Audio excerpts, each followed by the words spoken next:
Go7 king of the game. I believe in you, that's what he'll say. Nice and kind, leading cobalt ice. He's a blue, cute, and deadly little guy. Seeing through the fog, old gods he's slayed.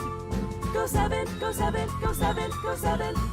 Go7, Go7, Go7, Go7. Go7 king of the game. I believe in you, that's what he'll say. Nice and kind, leading cobalt ice. He's a blue, cute, and deadly little guy. Seeing through the fog, old gods he's slayed. Go7, Go7, Go7, Go7. Go7, Go7, Go7, Go7. Go7 king of the game. I believe in you, that's what he'll say.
That work.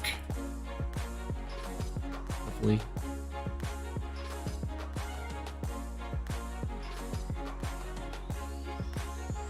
Hello, hello. Aha! Okay, we're back. You might. Oh, there we go. I had to unplug it and replug it again.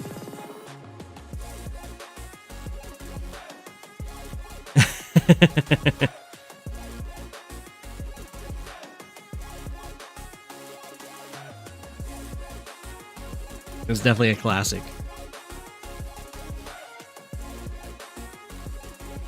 Okay. What? Not mean to start anything.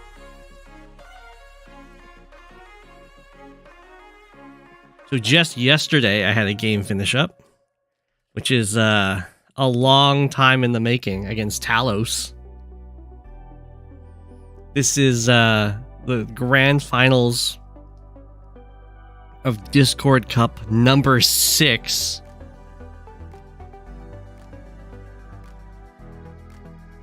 Which was a double elimination, which is very unfortunate for me because I beat Talose in the brackets up to grand finals.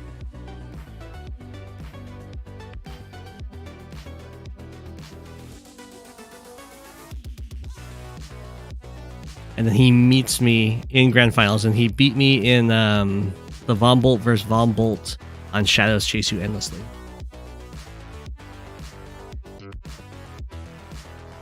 I know, Talose vs. Go7 is a new rivalry for the ages. Well, I kicked Talose out of Fog in League.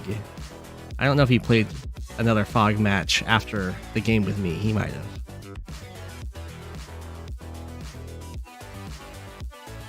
Yeah, Talose pulled the losers reset on me. After I was the one that put him in losers.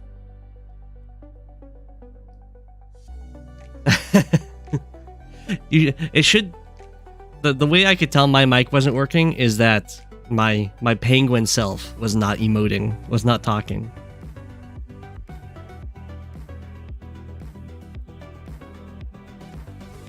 So in this tournament, this Discord standard tournament, it was testing what is tier 1 like with Sasha banned, and also some other COs that I never played with allowed, that were like in some other program that you could boot up and play in. I don't remember the name of the program. I never looked at it because this was my first time playing standard, was in this tournament.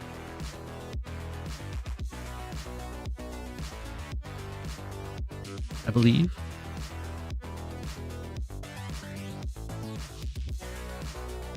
Yeah, Sasha was always banned.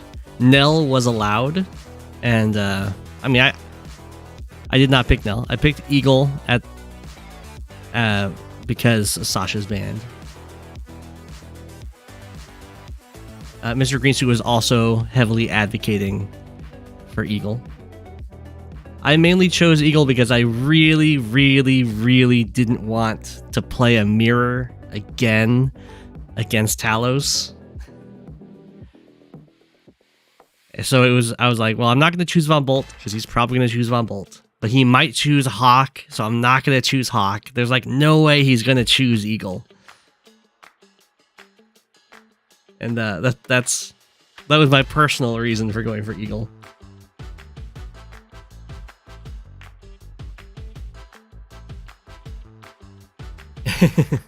It would have been a lot better for me if he had chosen Hawke, for sure.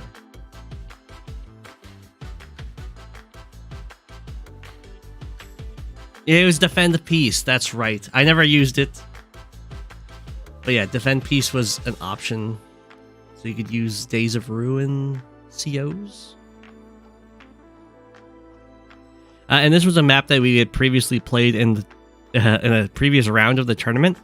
That got brought back for the second round of Grand Finals. I guess because JJ wasn't feeling especially creative. The first time I played on this map, I was Nell, and I had a lot of fun using Nell here, but I didn't do so this time.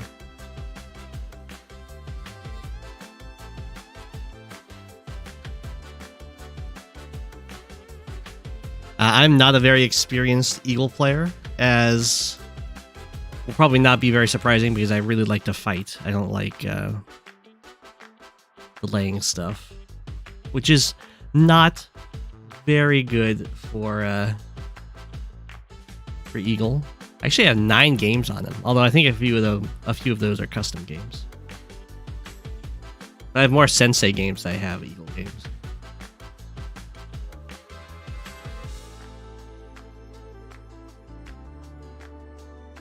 So it was quite the experience for me. Going into this, this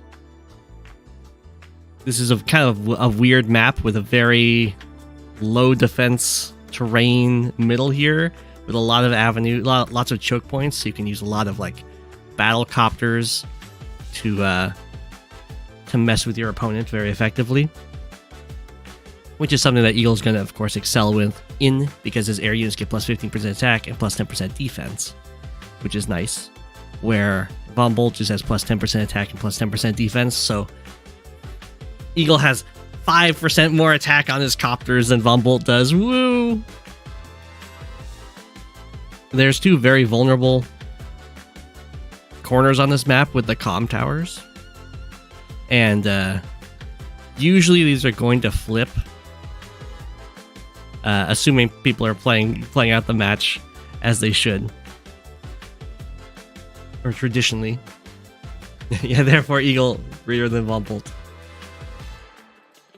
But it's also very possible to win both comm towers, and if you're two comm towers up as Eagle into Von Bolt or as Von Bolt into Eagle, you're going to have a very, very nice advantage.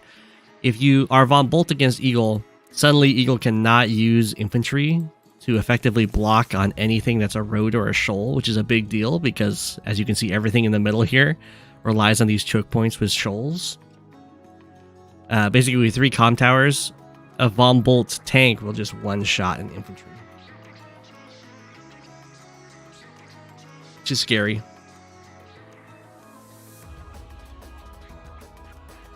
If you're Eagle, of course, and you get both comm towers, then you have a lot of destructive force and you can do a lot of killing. This is with like your super and all that fun stuff. And there's some interesting matchup knowledge between Eagle and Von Bolt. So Von Bolt's super, which stuns all of the units that get hit by the missile, will actually get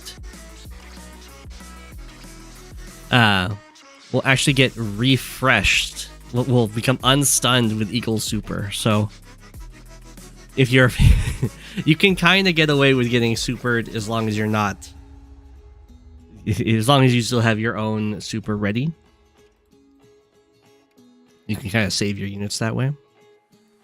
But we'll hop right into this. I didn't have much time for this match, and I didn't do any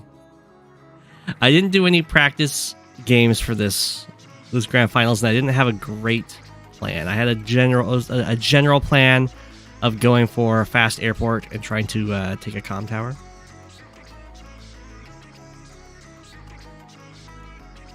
Yeah, you'd still rather super before Von Bolt, yeah.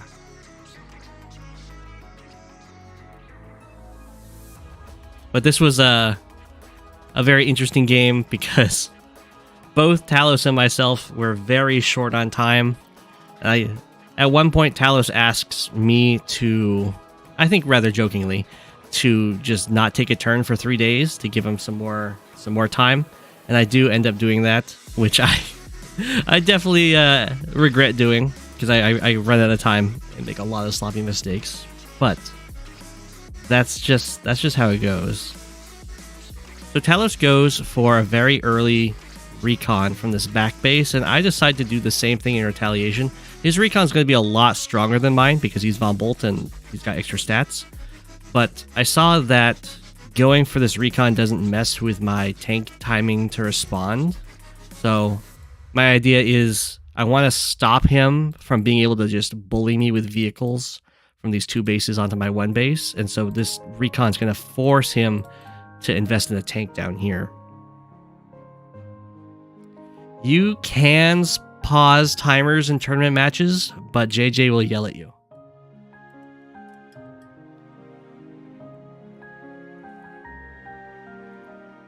And, you know, I don't want JJ to yell at me.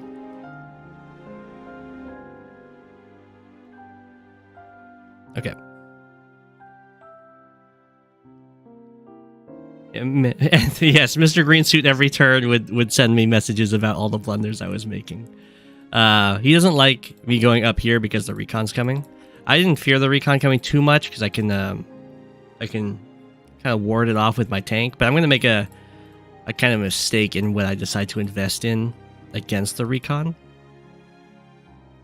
and also my follow-up vehicle production.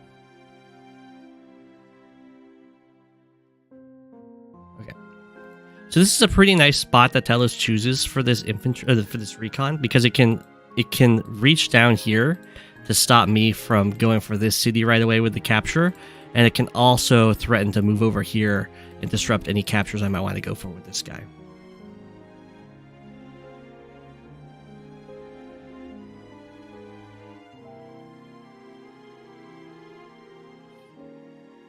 Isn't pointing out the blunders kind of influencing the game? No, not like in... It's more of only for stuff that I can't change anymore.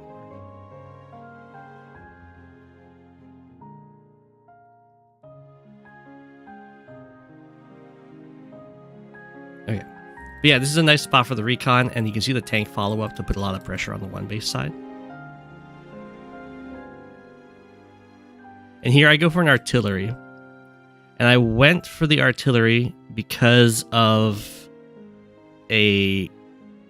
because I was thinking I'd go artillery and I could follow that up with tank, which will leave me with enough money for a copter tank double infantry buy in like 2 or 3 turns, I believe.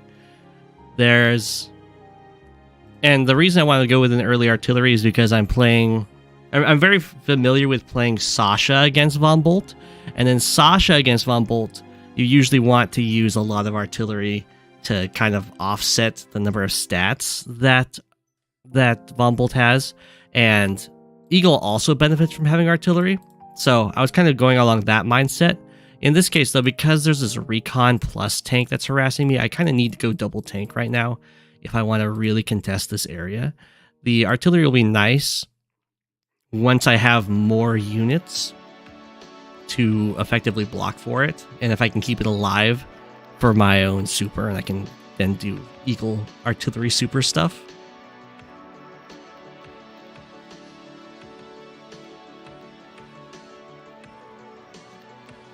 But this is probably going to be a mistake because of this recon that I needed to have the double tank. So I have a tank that can hit this recon, and I have a tank that can cover my tank against this guy. And here you can see the tank that Talose is forced to build down here instead of up here, otherwise my recon gets some free hits. Okay, so this is going to look very awkward with some of these movements. And you can see, because of how we decided to differentiate our backwards captures here, where Talose goes for this capture early, but I instead decide to go for this airport a lot earlier than Talose. It will give me a faster copter presence, which is part of what was influencing my artillery buy. But here I can move my artillery up, and it has a nice fancy little zoning here. I'll build another artillery. This will leave me with 15k, so I can go tank, or I can go tank infantry. The this tank, or I had this set up so that you can't hit this infantry very effectively without leaving your own tank vulnerable to a first strike, and then the recon or infantry vulnerable to the artillery shot.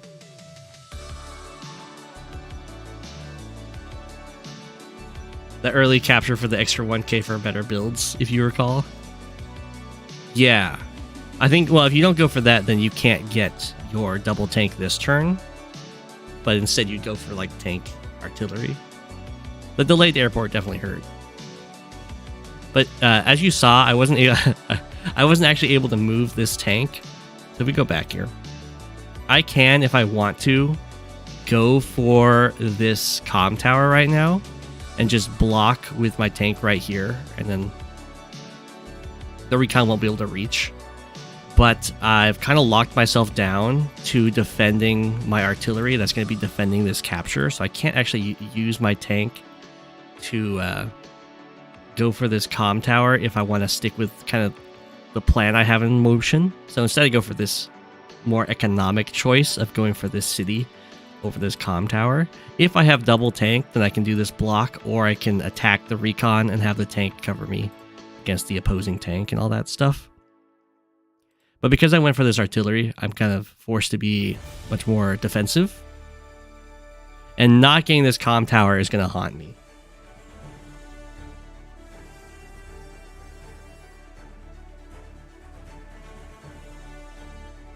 Okay. I don't know how Talose felt about the recon buy.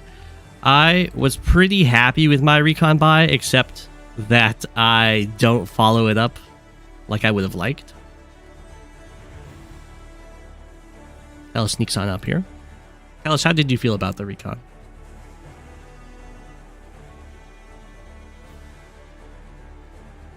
Yeah, not getting the tower against Von Bolt was a mistake.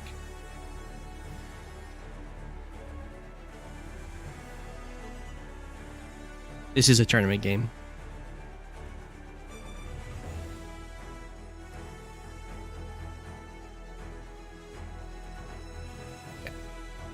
So here I'm going to start getting a nice econ lead just because of the airport. Going for that earlier. This is going to make up for how I was behind in econ for a little bit. So I have a whole plan with this attack.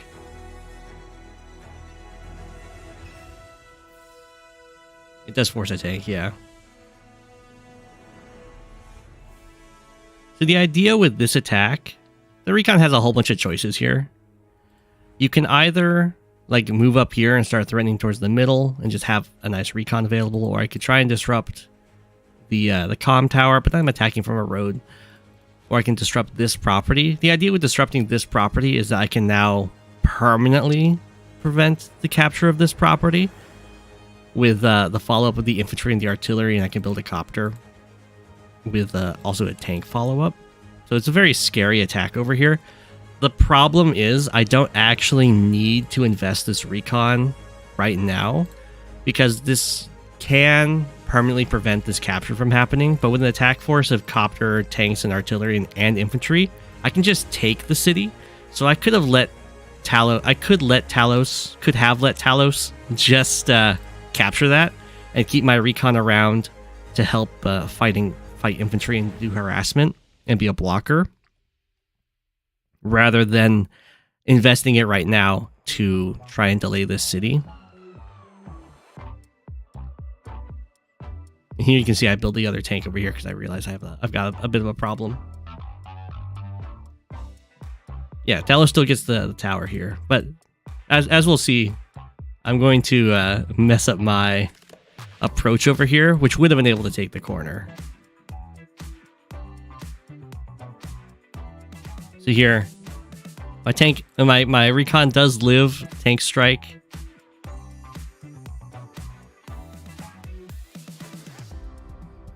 But then this infantry can get off of the city, so it's out of range of my infantry from attacking it, and then finish off the recon, while also attacking me up here to make sure I can't easily get from my own comm tower.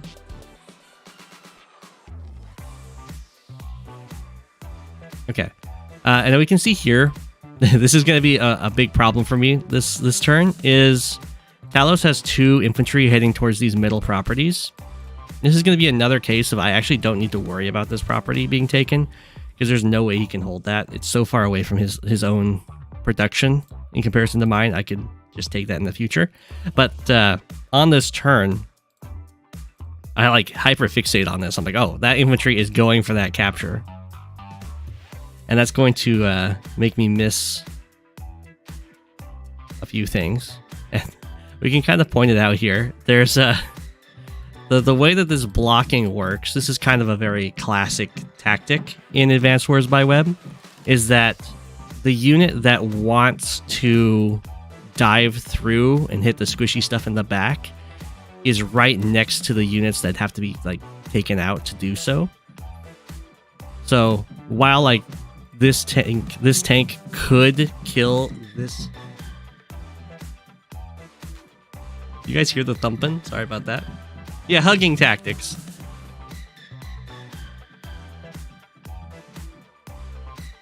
I don't know what's going on out there. Okay. So while this tank could kill this infantry and then let this tank go through and like hit my artillery, for instance, it can't because this tank is in the way, which is something is like a very common tactic that's very effective and very annoying to deal with. So you can see I'm using it right there, hugging tactics. I have a hugging tactics strategy I can pull off over here as well, where I move my artillery down and then the infantry hug this tank, so that the I don't think I have a good screenshot of it, but there is a hugging tactic down here that I just don't go for, and instead I'm so hyper fixated on this infantry that's going for this capture. I set myself up like this with the idea that these 2 tanks can't both kill the infantry and hit the artillery, but of course this infantry doesn't have to go for this capture. It can just go tank, infantry strike, kills this, and then the tank strike on the artillery. But there's a much better move I could go for that will have like an infantry here and an infantry here and then the artillery here, and the tank can come over, and I also have the copter here, and I can just kind of take this corner. But instead, I was just like super fixated on this infantry, specifically going for this property. And over here, I also attacked the recon because I mathed out that it was worse for me infantry health wise if I let the recon just sacrifice itself, hitting me again.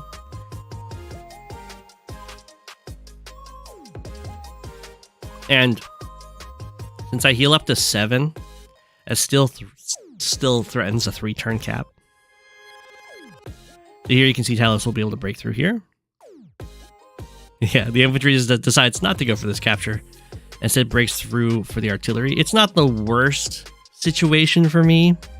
I do get some compensation with the copter strike on the tank, and this does stop this capture. So it's not like a completely one-sided blunder, but it's definitely not ideal, and it's much worse than the pressure coming in on the corner.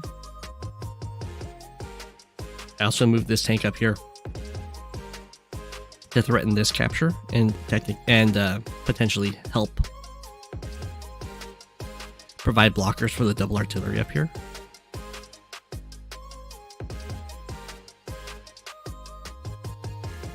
This guy runs away. Heal it up just a tiny bit. And now my recon sacrifice is in vain because I messed up my approach, so the city will fall. I do get my little compensation right there. And a massive force of infantry start moving this direction. And the tank does get to interrupt here with a follow-up. This does give Talose a tank first strike over here, but it's not so bad for me. Oh, that's right. It's not so bad for me because I do cover up this tile with the artillery here. And then I'll cover up over here with this artillery, which does leave me open to being overloaded, but it's not like a bad overload. It's only overloaded if the artillery are getting shots on, or if, I guess this artillery is getting a shot here while an attack happens over here. It's totally fine. I know, so many infantry with the artillery got hit.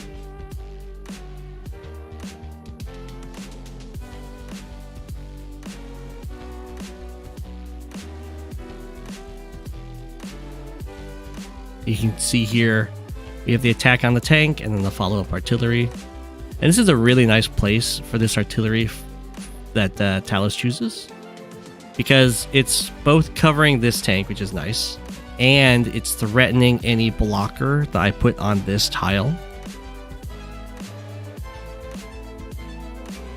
So that Talose could use this to clear this tile and then come through and hit my artillery.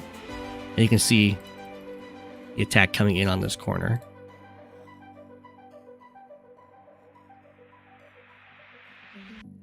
I do get my artillery shot over here.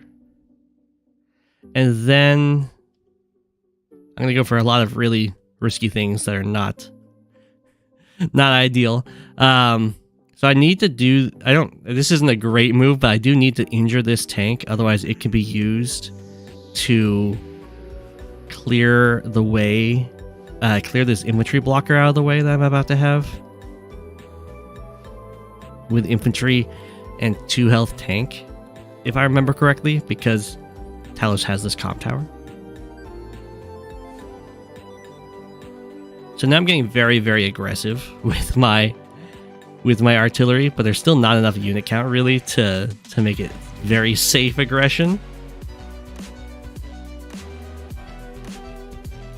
We do have a lot of infantry walking down here. I'm getting very, very gutsy with a lot of these placements.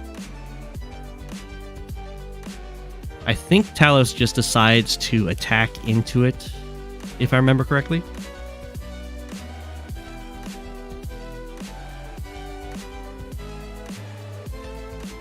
Yeah, I mean this is a Von Bolt with the tower, so plus 20% firepower.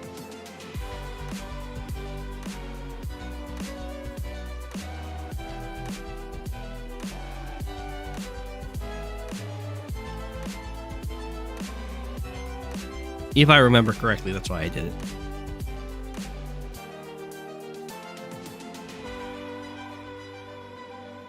Alright, Talose goes for the capture. Decides to just fight in range of the artillery while setting up some more units to attack it on the next turn. Kind of creating like an extended front. Not extended. Extended time-wise.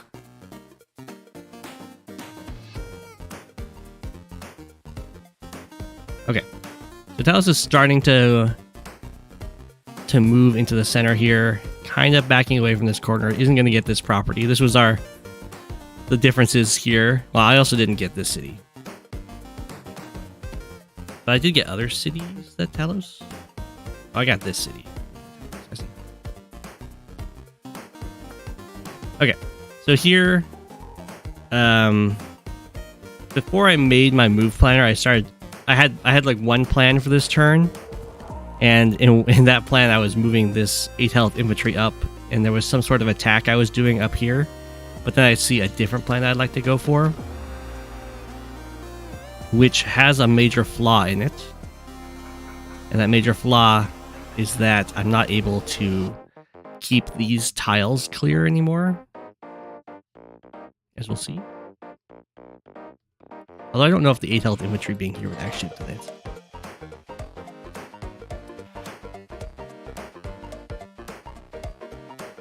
Okay, start moving down here with a new fresh artillery. Okay.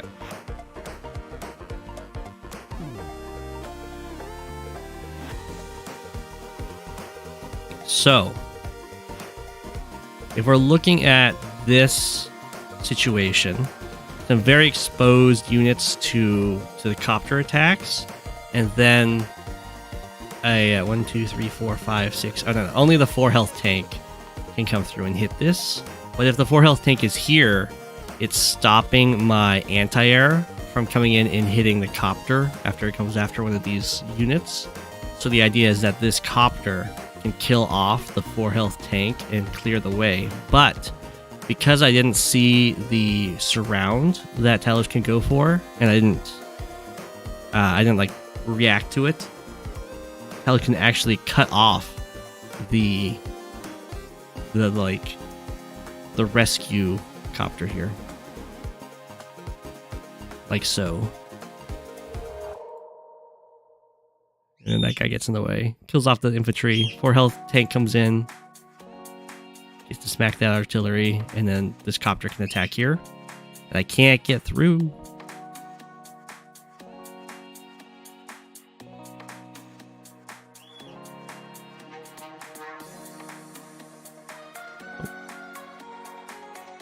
Decides to hit me over here. Doesn't want the 2 health infantry around, I guess. Okay. So yeah, the initial plan was to have this copter kill off this tank, and then I would have my anti-air be able to come through and hit the copter while having the artillery fire on this tank and having this tank come up and hit that, and then I have, some more backup. But that's no longer possible. And I don't get the kill on this tank, which is fine. So I can still kill off this guy. I can do a little bit of harassment over here, and the anti-air up here. I'm going to go for both comm towers here. I have a very sketchy block here. This is the idea of this block is I'm trying to force Talose to have to use. I'm effectively going for rolls here. If Talose can't kill this tank with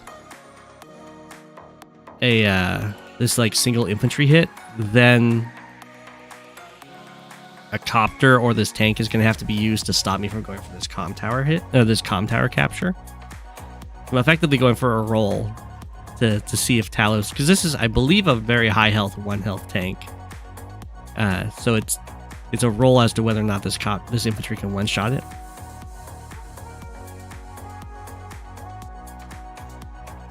I'll start moving down here. The idea being, I'm going to have my super next turn. And Talose is going to have to... doesn't have to. It's probably going to bring this anti-air down and hit my infantry, and then I can use my super to shell it with my artillery.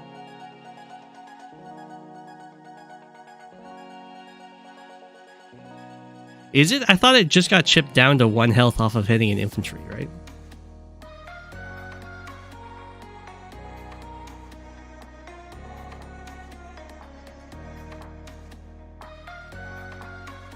I might have just misremembered the tank's existence.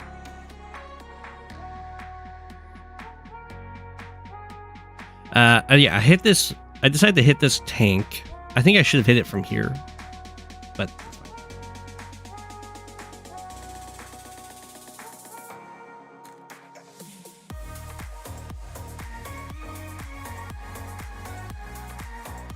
is a lot. Yeah. I mean, I'm not saying it's a very likely strategy. It's definitely going for a roll. Yeah. So I hit this tank so that there isn't a very effective way of injuring this anti-air, because it's potentially going to be used to kill off some copters with the Eagle Super. So Talose does get the kill there. And this is actually not that bad of a spot for the anti-air for Talose, so I think having my copter hit from here would have been better, because this anti-air does actually cover this city, which is kind of annoying.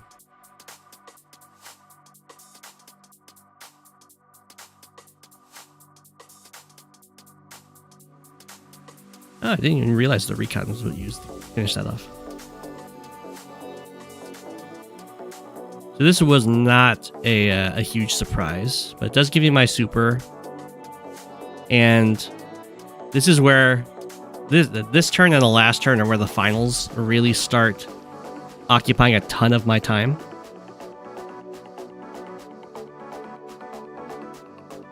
My main goal was to have a turn that didn't have like a huge mistake, like getting my artillery broken through or my copter trapped. I do end up making a huge mistake, but it's for a different reason.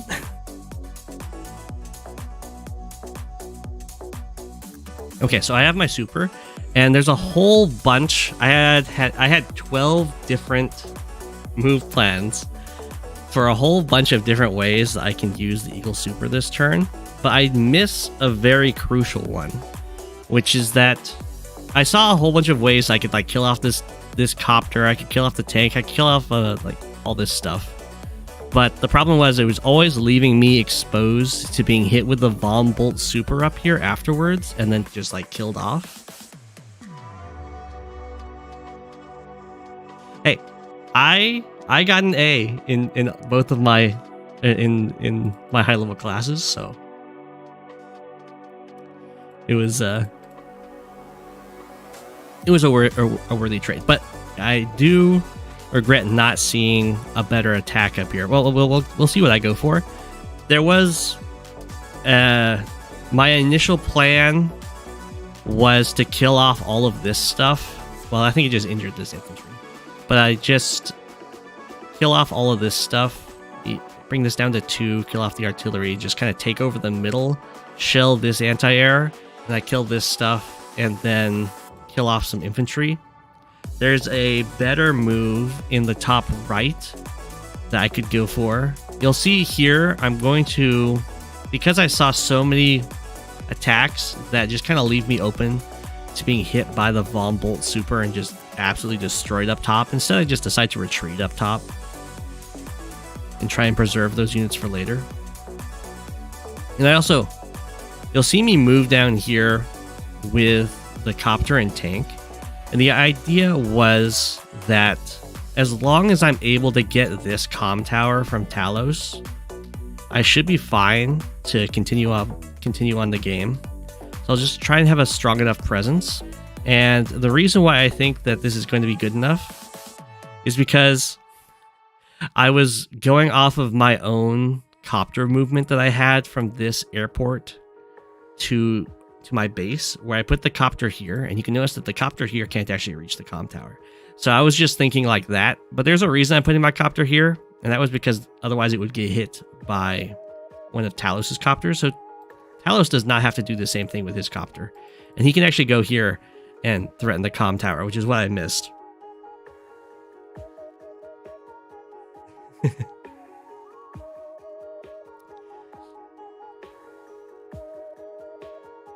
here I go for some nice attacks. I'll harass here. I have to attack here with my infantry first because I need my tank to stand here, which is unfortunate.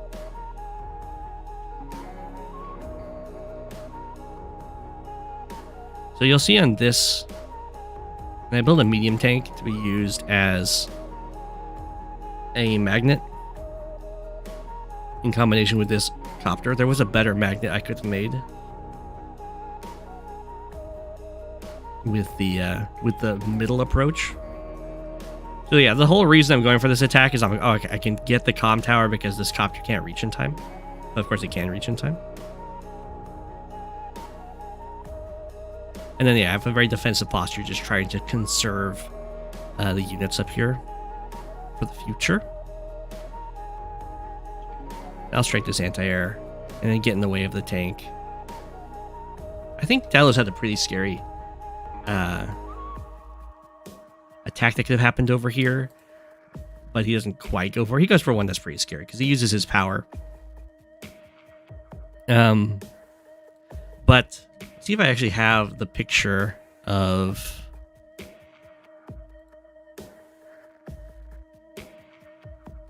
the better attack on the top, because you can see here I'm very passive on the top, which is really not good because I'm just sacrificing the corner with the idea that I'm going to get Talos's corner.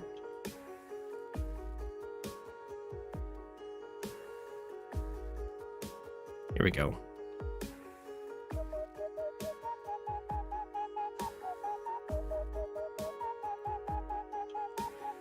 So in this one, you can see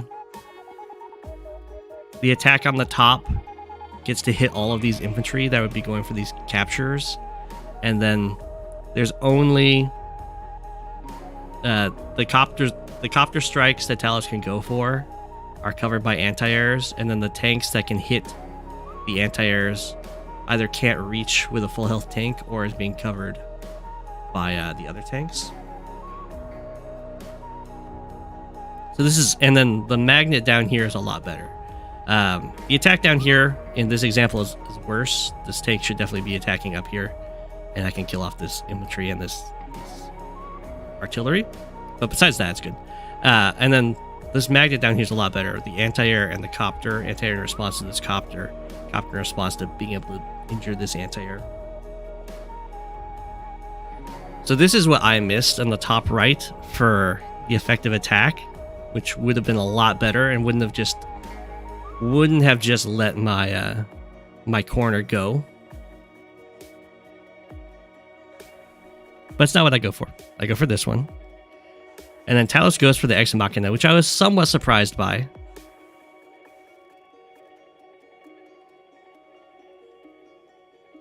Because it doesn't look that good. But the real bonus for the Ex Machina here is the stats. Because it stops me from having a whole bunch of different options, basically. And trying to defend this comm tower.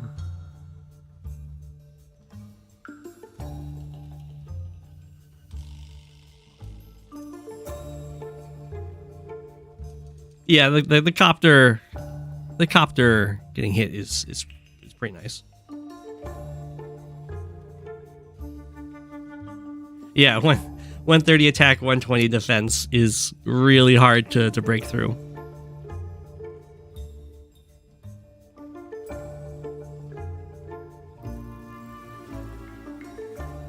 Okay, so at this point, as soon as I see this copter here, I'm like, oh no. I'm not gonna get this comm tower. And because this copter is stunned, it can't even come in to help me. Exactly. Yeah. It's no, you're You're 130, 120. Because you have a comm tower. So you're 130 this turn, and then you get to be 130 next turn as well. Because I can't get this comm tower. I can't stop this comm tower.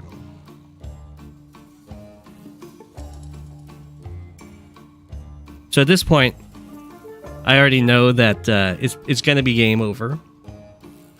Because the double comm tower, I will not be able to hold out against Von Bolt. So I try and go for something very desperate. This is going to have to rely on this roll somehow, like high rolling and knocking this guy down to 1, because at 2 health he can just interrupt it. But even this doesn't actually hold because artillery can just hit this tank, and then the 5 health infantry can hit this 1 health infantry, and then the artillery can just, or the anti-air can just hit my capturing comm tower. But it was possible that Talose would make a mistake. So I was like, well, you know what? If Talose makes a mistake and I'm able to get this comm tower, then I can stay in the game pretty effectively.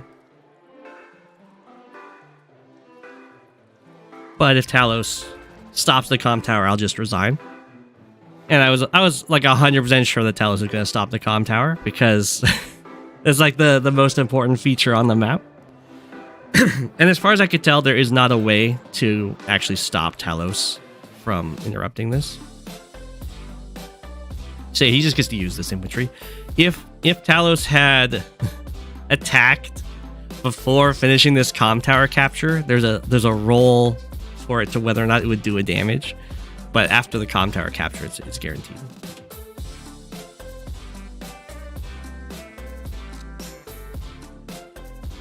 And you get all these attacks, and yeah, my base stats against 130, 110 is just not gonna cut it. And yeah, the rocket buy is a possibility because you can actually cover the comm tower with the rocket. And then here I'm just gonna resign there. Because I can't get the comm tower. It's so close. But without the comm tower, all of these other fights are just going to go so downhill for me.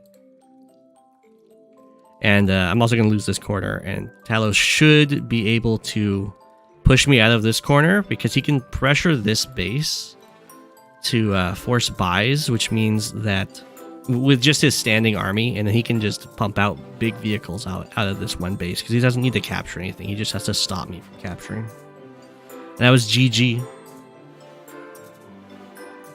So the two things that really hurt me this game was this move right here. This is like the hyperfixation on this infantry going for this capture. And I found this really funny because let's see if I can actually find that. Here we go.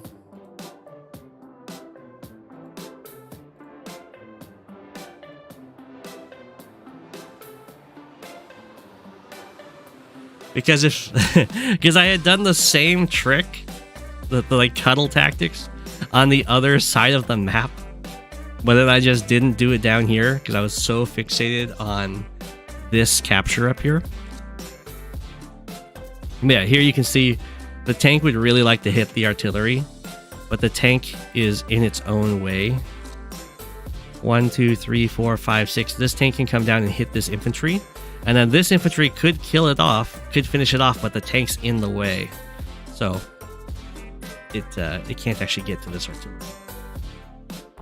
And then the artillery would get to fire, and you'd have the copter come in and the tank come in. So you just have a really strong push coming into the corner, which would be a lot better than this. And then missing the missing that this copter can just interrupt the comm tower. Not that you saw it interrupt, but it could have. And kind of messes up my super turn because I have a much stronger super that wins me the center, and also the better attack in the top right. Yeah, the Eagle super turn didn't do much damage because I was focused on trying to win this corner with my super rather than doing the damage. I could have done like 50k-ish, I think. As well as win a lot of these center properties. But I was like, but if I do that, then I'm going to be stuck fighting against double comm tower bomb bolt. And I really don't want to do that on this map with all of these shoals. So instead, I end up fighting against double comm tower von bolt and also don't get the middle. This is the big brain plays right there. I was pretty close. I had been looking at this situation up here a lot. If I had spotted that, then I probably would have gone for the more central attack. That's okay. As GG. GG to Talose. And the end of Discord Cup number 6, which started over a year ago and was my first games in standard. Yet Talose is now my nemesis for tournaments. Although I've beaten Talose in the same tournament, so it's not quite the same. But yeah, now I have someone to focus on beating up, and I think we may end up fighting in the online on the Advanced Wars by Web tournaments. Is that right? I don't know what division he's in. Are we in the same division, Talose? We are. Oh my gosh. Would you look at that? If I win this game against Tigris, Seed 42, very nice, I will be fighting Talose again.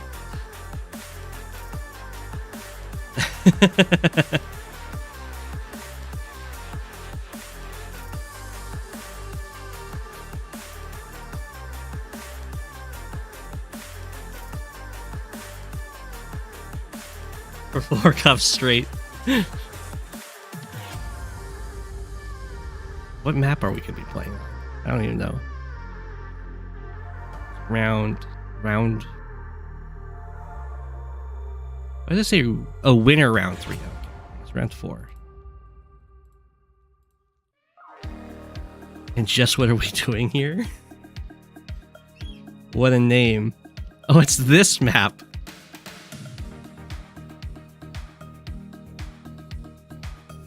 Walker giving a hint. Note base skip is viable. Well, assuming I am able to beat Tigris here, then there will be another game against Talose, which, you know, I will start following right now. Haha.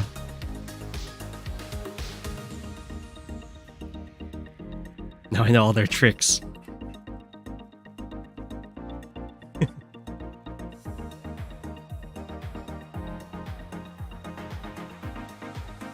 I've only reviewed like 3 or 4, I think.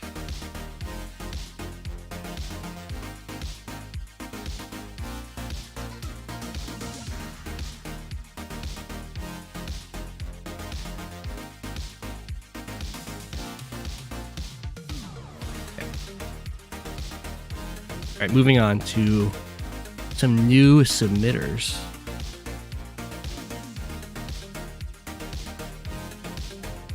Is put in by Nastrofobles.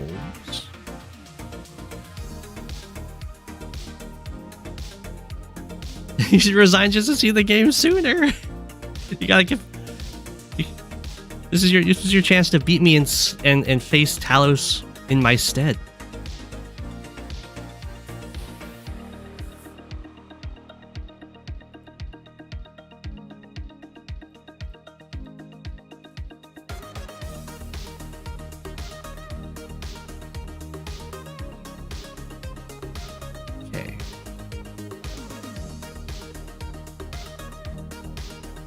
So this is Verdun, 1 vs 1 Verdun.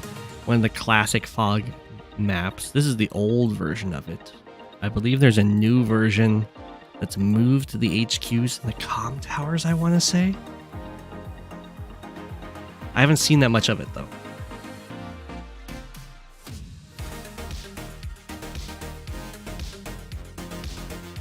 This is going to be a Drake versus Andy.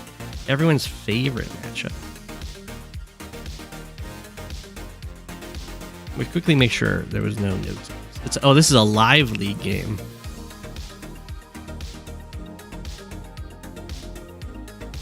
So very exciting.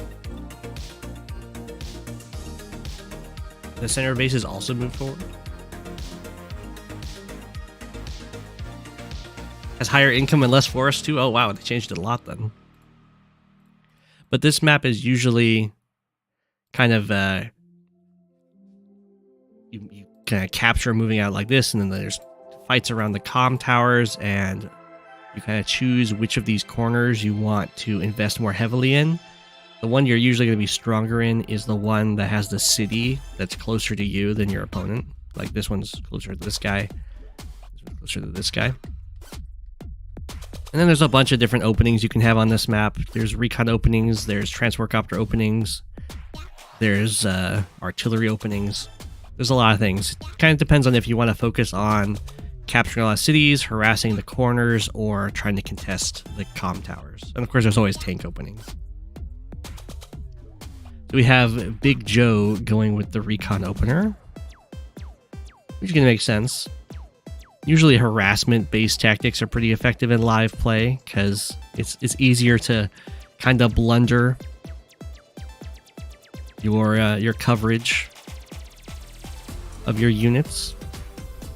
Well, Nastrofobles is going for a nice tank opener. And we'll see.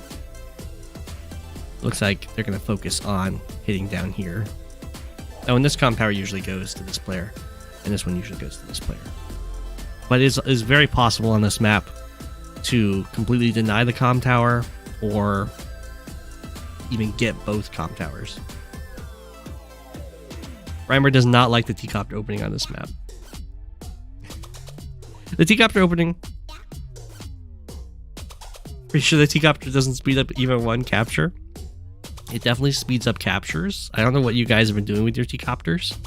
But the nice thing about the T-copter opening on this map is while it does accelerate kind of like the corners, you also set yourself up for some really nice mech drop-offs to take control of these very solid forests. There's no T-copter in this game though, so we don't have to worry about that. The other units that's going to be really good in these forests is the artillery. You can see if the artillery is right here in this forest, it's actually covering the capture on this comm tower. Or if you wanted to deny this comm tower from the safety of a forest, you'd have an artillery here, the very like in the center of the map, which is risky. Or you could have a rocket in this forest or this forest that could stop any captures. That'd be a very fast rocket though, very dangerous. But you can see investing a very strong side, weak side dynamic here. All of the vehicles and most of the infantry over here, just a little bit up here. Ooh. Where Bigjoe is kind of splitting the forces a little bit. So the way the strong side, weak side tends to work is you kind of bully your opponent with your like large number of forces out of this corner, and then you front switch up to attack this corner. Well, I think you guys just don't know how to use T-copters, okay? Haven't you don't even play Fog?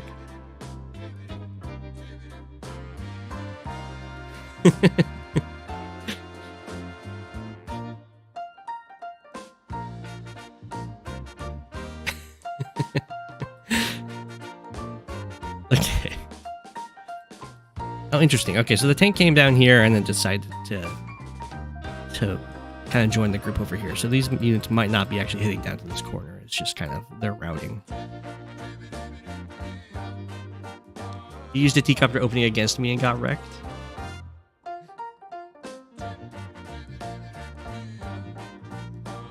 Yeah, you don't have to open T-Copter, but there is a T-Copter opening.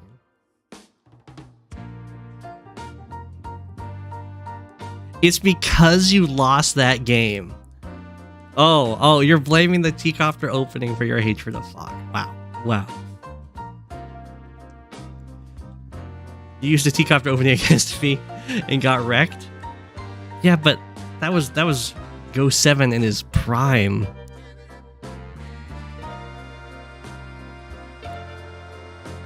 That was... I wouldn't blame the T-Copter on that.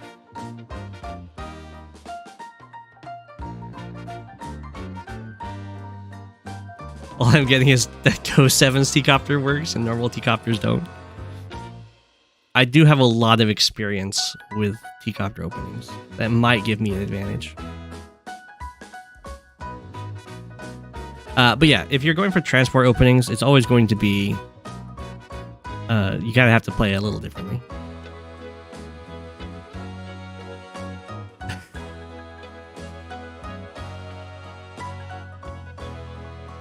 Okay, so Nastrofobles has...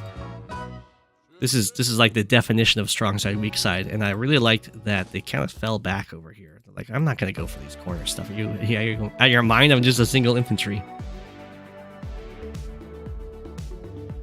Ooh, the response of the medium tank is a good choice. Okay, so it looks... Wow. Okay. A lot of infantry over here, guarded by a lot of vehicles. So I'm not sure. Usually what you want to do is you might take the city. If you take the city, then start front switching with the army. Otherwise, you'll just kind of trade out evenly or even go negative because they'll just take this property. Connect 7. Yeah. 1, 2, 3, 4, 5, 6, 7. Almost connect 8. Okay, so this medium tank is going to be pretty scary. Drake attacks in. A whole bunch of nice 2-hit KOs. Stops capping to attack from there. Okay. I would prefer that the capture continued, because this is going to give... I mean, it does get some nice infantry kills. It also takes some pressure off of Bigjoe. And at this range, it is going to be an overextension reinforcement-wise. And in comes the medium tank right now. Ooh. Bigjoe has drilled a hole. And busts through with some tank strikes. It's a pretty nice damage there. And you have to be a little bit careful with the infantry over here. Well, although if you see this many vehicles, they can probably be a little bit more aggressive. But this is still setting up like a capture on this city next turn. Okay, finish off that infantry. Copter comes in. Copter plus tank kills the tank. Kill off these infantry. Alright. Now it's going to be mainly just vehicles over here for Bigjoe. The artillery getting hit, though, is a no laughing matter. Let's get the kill off this infantry, then go for this capture. The medium tank is on its way. And he's kind of close to a super. He's going to get a whole bunch of nice strikes over here. He is down a lot of units, though, but I think those are just infantry. I didn't realize he was down so many. Yeah, it's down 6 infantry. Just something that can be pretty easily made up.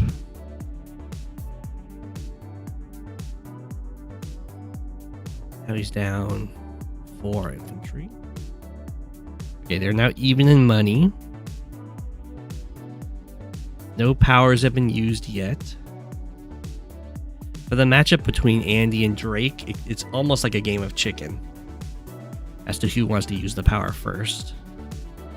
because if Drake uses it first but doesn't get a lot of good kills off of the bonus damage or the global damage and then like the stats, then Andy can just heal off all of that global damage. But if Andy goes first, he's going to be stuck with the global damage of the super. So both players can kind of be looking for an opportunity where they do massive damage with their power. Be very high risk. Jumping in there, trying to get some nice infantry kills. Start front switching. Not quite sure. This is live though, so yeah, the artillery are gonna get some nice hits. Kill off some of these infantry. Cool. A lot of kills on infantry here. The stragglers get picked off. It's putting a lot of pressure on. Now this is kind of looking like a time where Andy's super is almost looking really good. 1, 2, 3, 4, 5, 6. The medium tank would have one-shotted that artillery, which would have been pretty nice. Okay, so no Andy super. It's just an attack in. I think if this medium tank was able to reach with the Andy super, it probably would have happened. There's the Typhoon. So this is going to come down to what kind of kills can Nastrophobe get against Bigjoe here. So far we've seen 3 tanks go down, and then we're going to see some infantry die. Oh.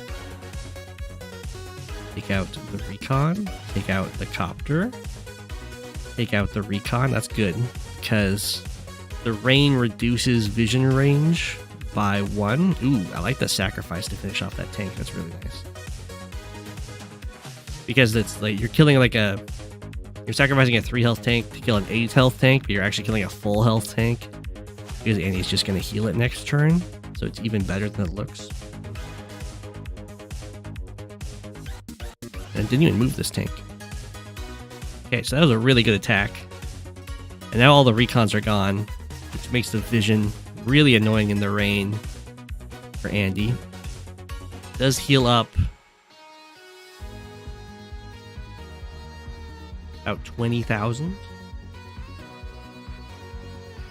Triple recon as if he's Sturm. Hey.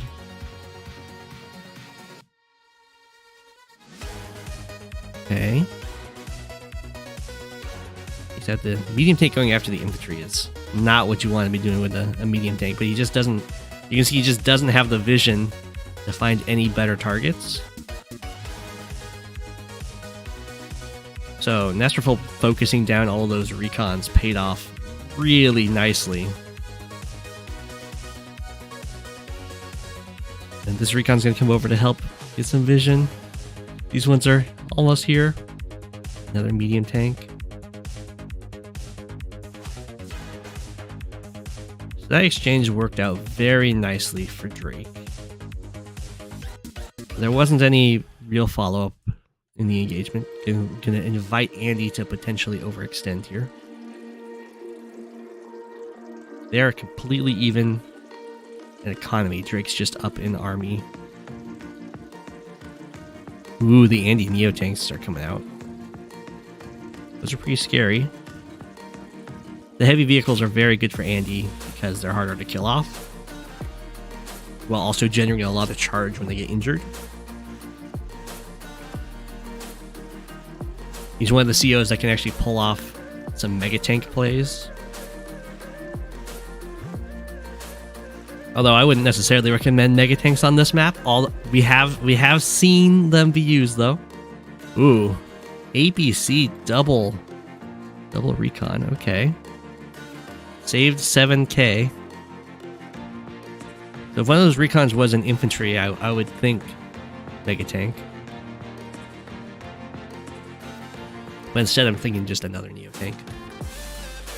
No B-copter spam, yeah. Oh, that wasn't the anti-super, that was just the normal power. Oh. That is a nice charge advantage. Okay. Stop the lab cap. In Global League, lab caps don't do anything. Although this is live league, so the lab cap does do something. It will count towards winning the game when time runs out. Because they're even in all other properties, so the person who owns the lab, in that case, is going to win. There's our Neo tank. This is day 20, and I believe it's a 30-day limit. Could be wrong, though. So we don't want to fight here. Starts backing off, trying to get this army to overextend into some artillery range. Although the artillery are not very healthy. This is the 4 and 5. Okay. He picks off. Infantry's on the side, on the very fringes here. And now there is a recon that is technically in play. Ooh, we have the Andy Fighter. Another great unit for Andy. They're very hard to kill off, while also getting like copter kills. And giving a lot of charge when they get hit by anti-airs. Although I don't know about the Andy Fighter against Drake, necessarily. But we'll see how it works out. Oh. Starts attacking in here. Just a little bit. Not much has happened on these corners. Drake's really just decided to keep everything together and try and win with like a big fight that the opponent resigns from. Okay. Just kill off the guys that initially attacked. And he starts going for some of these captures. Trying to force Drake to actually like engage in some combat. This is how you do it. You start capturing stuff. It makes your opponent have to react. I don't know if I'm about capturing the comm tower though, because that's kind of moving in towards Drake, where like these captures make a lot of sense because the army's kind of like over here. Making it have to stretch, where over comm tower, not so much. Okay. Drake busted on in here. Clears off the tank from the forest. Gets a medium tank kill on this artillery. You might see another one. No. Decides to just sit here with an infantry. Okay. So Andy does have the super here. Although it's down quite a bit in value. Whoa, the artillery stands there just to kill this infantry? What is going on? Breaks through, kill off a copter. Tank kills off the tank. Fighter kills off the copter. Okay. The medium tank for a strike. The Neo tanks are kind of annoying for Drake to deal with. Although I didn't realize that Drake had his own Neo tank here, so that's going to change this whole scenario. And he's in a lot of danger here because the Drake super combined with like Neo tanks and medium tanks getting to beat up on their counterparts is going to be very scary.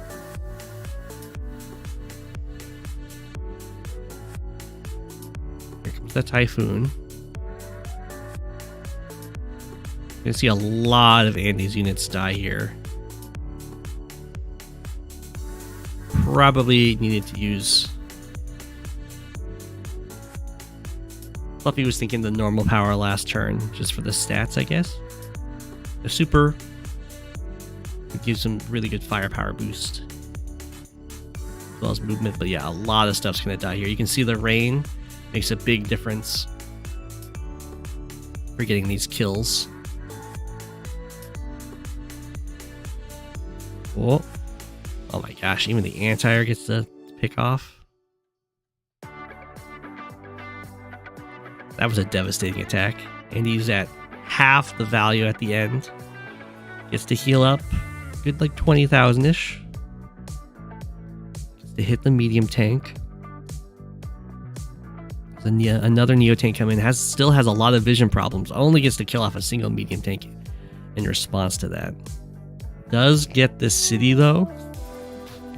So if Drake goes back to just sitting on his haunches, then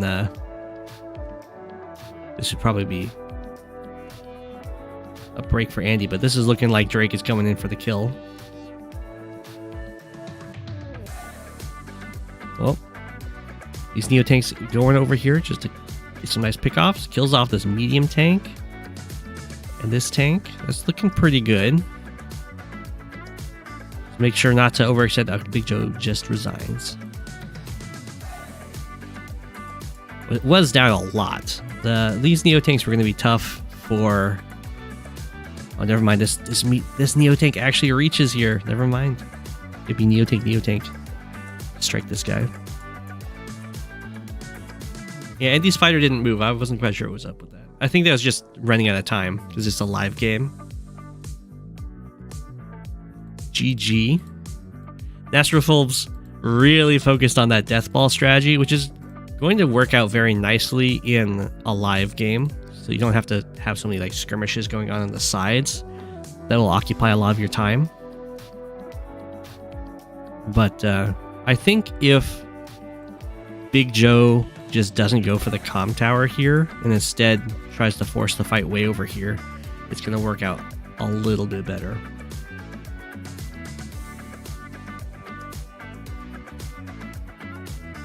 Yeah, Drake did a great job not letting the Andy units live damaged. Lots, making sure to kill off the units. Bigjoe might have won, yeah. Up a single property? Nah. I think Drake can at least take the lab and a city to win. I'm not even sure if it's a 30-day limit. I know it is for standard, but maybe not for fog.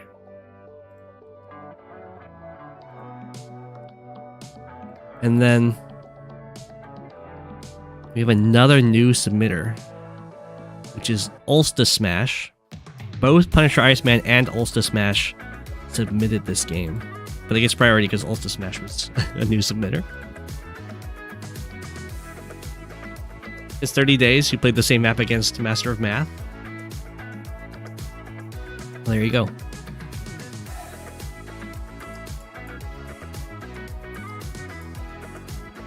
It looked like Bigjoe was really low on time, though. For a second there, I thought there was already Yellow Comet. You're close.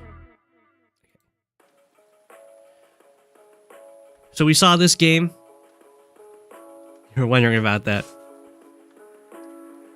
So we saw this map for my my game of round 2 in the Fog tournament, where I was Sturm against Von Bolt, and I used a lot of recons for early aggression and followed it up with heavy vehicles. In this case, we have completely different COs. We have Sasha against Hawke. Now, usually Sasha is advantaged against Hawke because Hawke has quite a large amount of charge that he needs to even use his normal power. So Sasha can kind of make sure that Hawke's normal power comes so late in the game that she's already kind of won with the increased stats from using her power and the extra money. But Hawke isn't completely defenseless. He does get an extra plus 10% attack.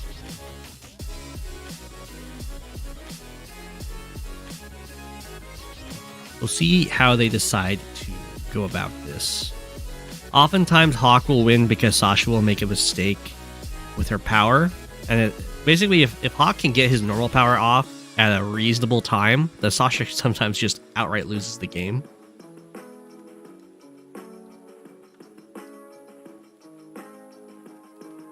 But that usually only happens when Sasha accidentally buys her units before using her normal power.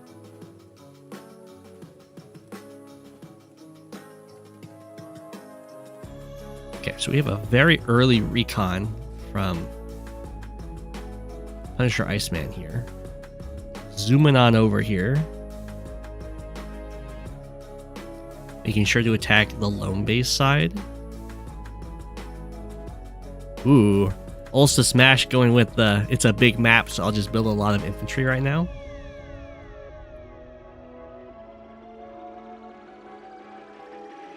And it takes a while for you to show up to fight me anyway. Ooh, okay. So there's upside and downside to putting this recon here. The upside is that you're going to trap an infantry right next to you when it tries to move on to this capture. The downside is when they get their infantry trapped, it's going to reveal that you have a recon here and they're going to build a vehicle immediately. Where if they like went onto the capture and then you strike them, then you can probably get away with another turn before the tank shows up. Although in this case it looks like the tank, well, it probably already got trapped.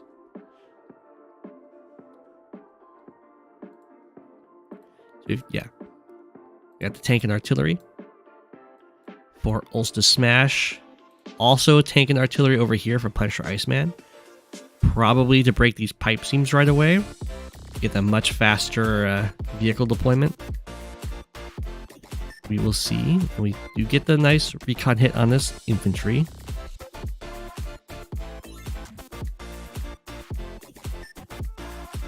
Feeling very safe there. Goes on here on the mountain for vision. And PunisherIceman does see the tank enter into that forest. Well, base skip from OlstaSmash. Get this copter and recon.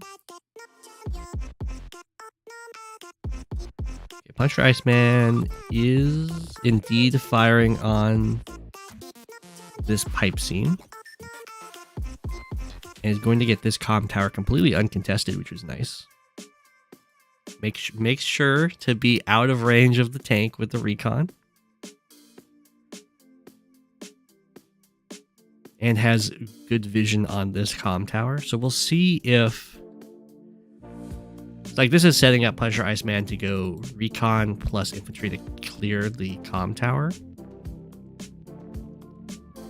And then bring over some nice support. That is not what happens here, though.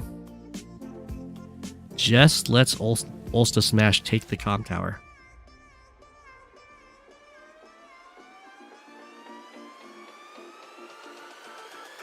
This map, again, very popular. It's because it's a tournament map. Also, the copters for the pipe seam break. Ah, so you go artillery. Copter breaks it. Gotcha. It's indeed broken. So. Okay, so this comm tower does go to OlstaSmash, which unlocks the 20% firepower threshold to allow the same type units to get 2-hit KOs on cities. Too passive? I think that's a little too passive. I think if you have a bunch of vehicles coming in and you kind of see what their capture pattern is going on, you should probably interrupt the comm tower. But we'll see how it goes.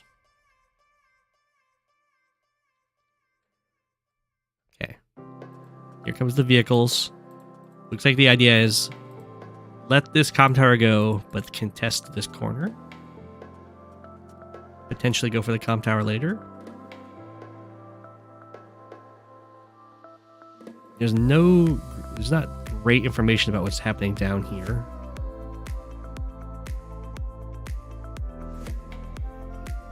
Copter reveals itself. Just out of range. Okay, OlstaSmash decides to just front shift. Interesting. Okay, so very defensive positioning for OlstaSmash on the 2-base side. It does kind of invite PunisherIceman to perhaps overextend its artillery fire.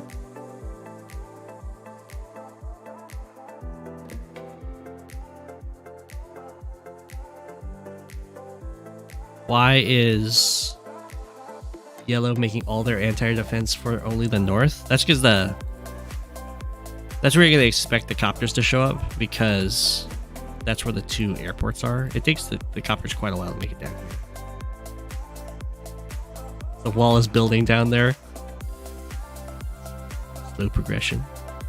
Looks like the players have kind of divided the map fairly peacefully. There's some skirmishes happening up here.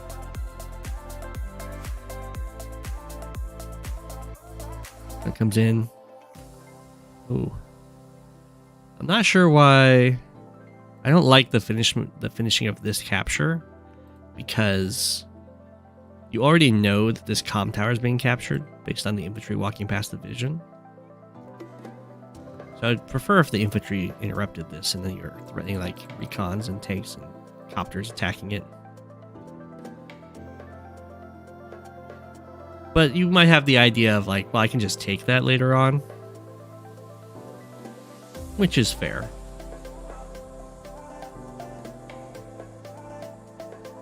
Okay, so I am expecting maybe some tanks attacking in here. Goes after the recon. And copter tank kills off this tank. That's not so bad for PunisherIceman. This is happening in range of the artillery. Copter's ready for this. We got double tank over here. Let's finish this. Prevent this capture. Ooh, OlstaSmash going with the heavy vehicles. Heavily investing on the 1 base side. Which is not something you see every day. It does kind of give PunisherIceman a lot of breathing room for unit count wise, because you can see a lot of infantry that get built down here are just not going to make it up here. So if PunisherIceman can kind of focus down a lot of these infantry, then with infantry on infantry fights, then OlstaSmash will kind of like lose all possible pressure over here. So we have the first Sasha power. Does stop. It does drain all of Hawke's charge there. Ooh, and then attacks down here. I'm not feeling this attack is just the 1 base side. Although you do have some decent. PunisherIceman does have some pretty decent vehicle count with double tank anti-air. The copter attack on the copter up here makes sense. It's kind of painful, but it makes sense. It's happening in range of this anti-air from OlstaSmash, but it takes quite a while for a copter to make it up here. So very nice.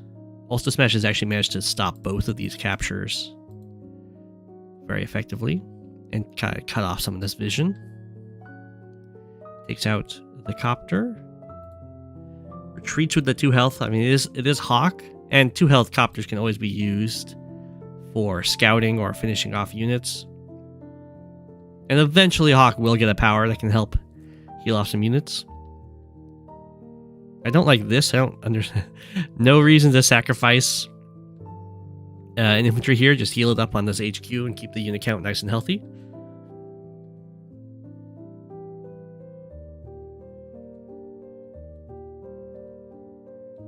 We have another sacrifice here that I don't think is necessary. This is plus 30% attack infantry strikes.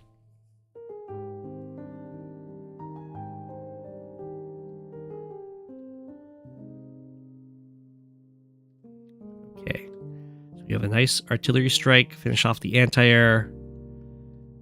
I would expect to see some more copters being built once the anti-air dies.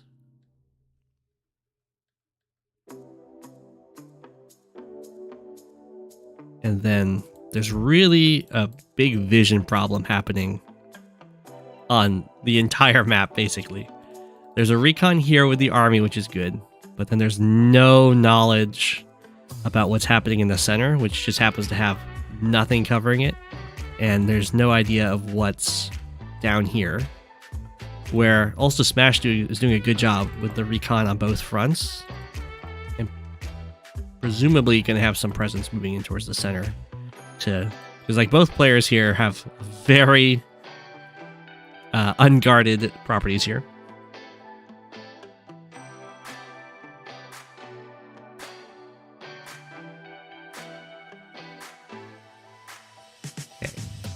copter.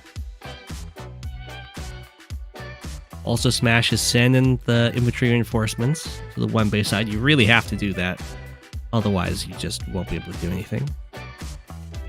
We'll bring in the heavy vehicles over. So for Sasha, you kind of have to decide if you want to use your extra money to out-tech your opponent, or if you want to use it to like out-flood them with a whole bunch of copters. In this case, there's some copters, and it looks like the idea is to switch over into teching. But if you kind of just keep up with your opponent with the tech and just get like an extra tank every now and again, it's not going to really feel quite so impactful. Your extra money.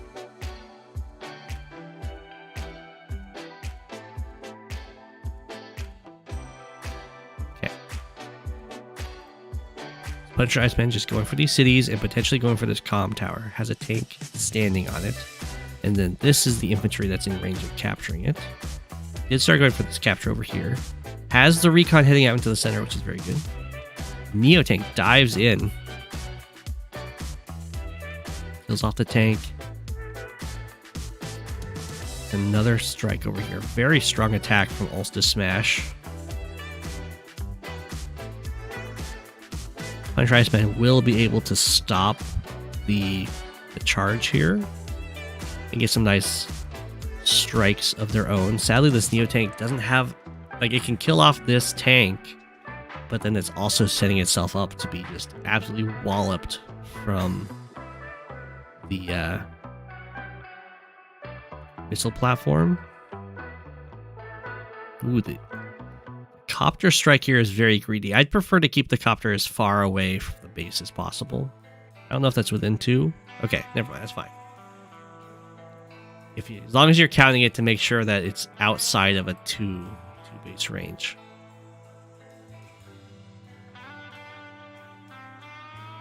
You can still like get hit, but it's much less likely to die as long as it's 3 or more turns away.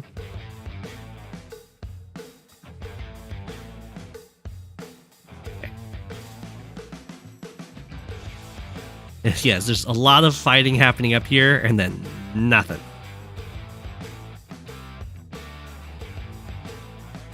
It looks like with the recon here, this is going to start looking very appealing for PunisherIceman to start attacking into. Although I guess the tanks are kind of moving away.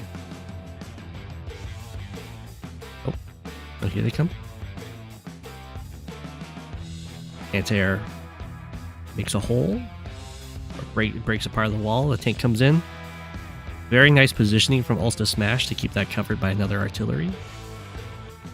And now the tanks are coming back. Anti-air kills off the infantry on the mountain. Then covered by an artillery. And the Neo tank ran really far away. Do we have Neo tank buddies now? PunisherIceman's really far ahead in unit value, as you kind of expect with Sasha. Ooh. OlstaSmash is making sure to turn off all of the vision for PunisherIceman.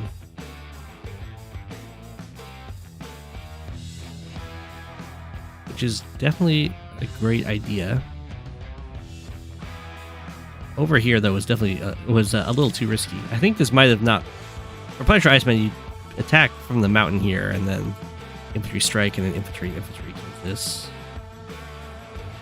Back into the woods. It's fine. That works out, too. Ooh, I think these tanks had to start attacking. Definitely recognizing some of the vision problems. We have the recon built here. Another recon. Okay, that's good. Oh no! Oh no! Well, like I was saying at the start, usually what happens is Sasha builds vehicles and then uses the power, which means that not very much charge at all gets drained from Hawke. And then Hawke gets the power and it completely changes the game. It's something that's happened to all of us in this matchup. Although it looks like Hawke isn't going to get the power this turn. Does manage to attack in. So it's possible maybe PunisherIceman can recoup the mistake.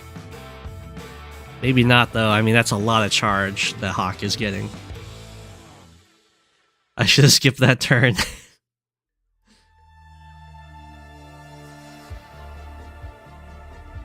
Oh, so passive over here. I mean, I think after you switch down multiple tanks, you kind of have to attack. Otherwise, it's like, why did I switch those tanks down? You have the market crash. Yeah.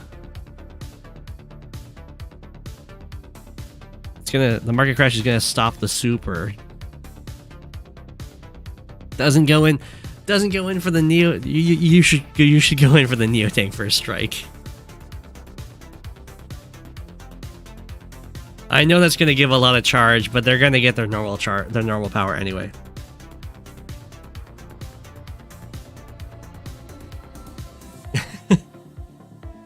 You're eating a chicken quesadilla, just best tier for CO.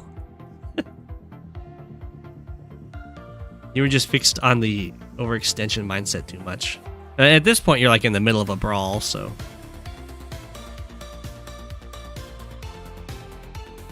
It's fine.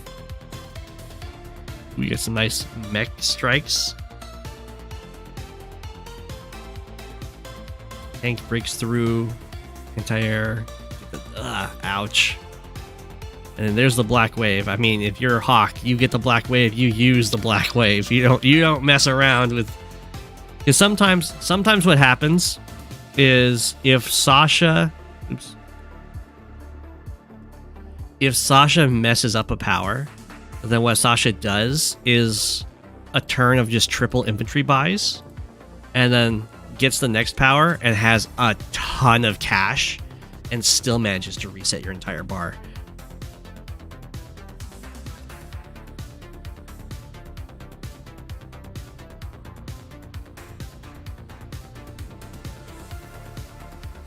So you really can't risk trying to hold on to the charge to like build up to the super or anything like that.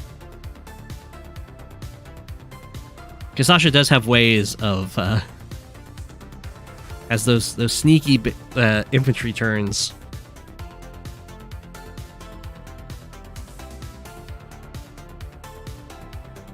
Down here. Oh, on the bottom you were too fixated on the overextension thing. Gotcha. Can this not reach the copter? Oh, that's just a little oopsies. Is the infantry ends up occupying the only tile that the anti-air can reach.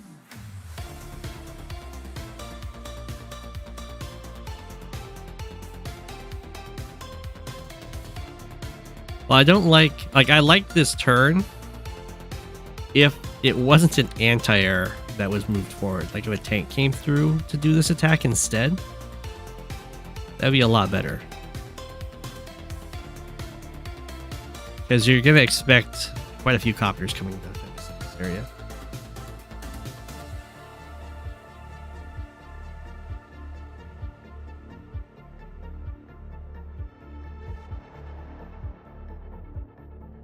Okay. PunisherIceman still in it. Does lose a city off of engagement up here. Was able to kill off the Neo tank though. Does lose the anti-air. Has another one ready to get some copters. Still a pretty sizable force over here. OlstaSmash makes sure to back off. And then down we go. Attacking from the missile platform. Out of range of the artillery. Makes sense, makes sense. Going for the capture. Start healing up the Neo tanks. Okay. Looking decent. They're tied in property count right now. Oh man. OlstaSmash. OlstaSmash smashing. That tank did 7 damage to an anti-air on a missile platform.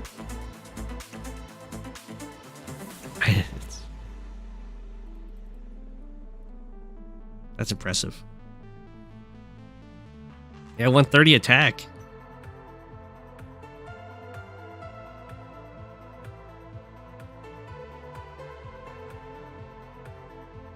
Attacks up here. Well, now that there's no anti-airs over here, things are looking really scary.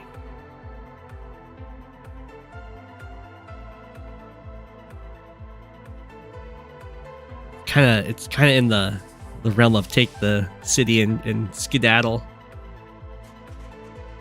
Sees that there's like nothing guarding over here. The medium tank is used to interrupt. Neo tank dives in. We get the Neo tank on Neo tank strike. Okay. Only as... Oh no, PunisherIceman only has 16k. So little money. Just from all the repairs. Which means this market crash is not going to do a ton. It still did... Okay, it still did quite a bit.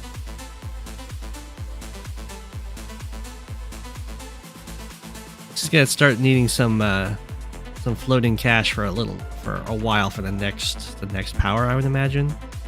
Because OlstaSmash is gonna start getting a lot of charge built up.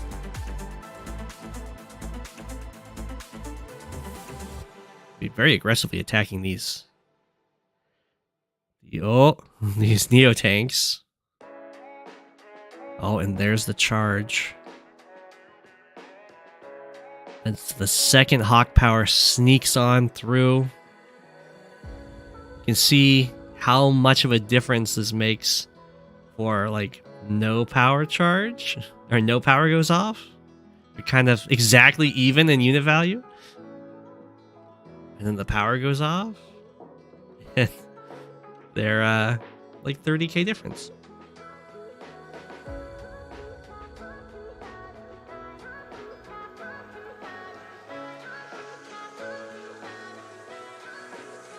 Yeah. So now things are looking very grim. If the market crashes, a market crash for stats.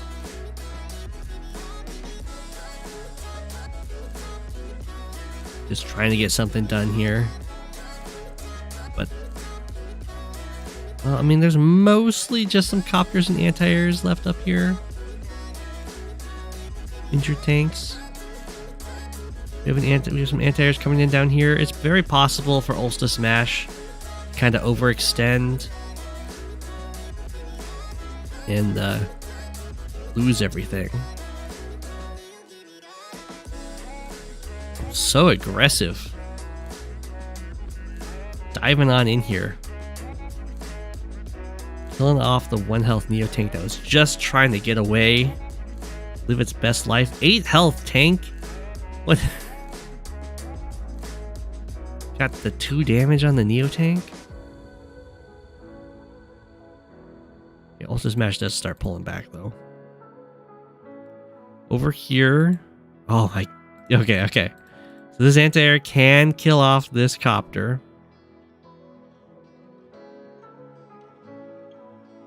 Which is good. That tank can come in, interrupt. Just make a nice wall. Clear off that city.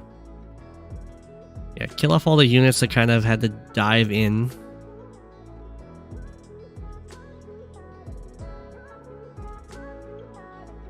Right. Floating 8k.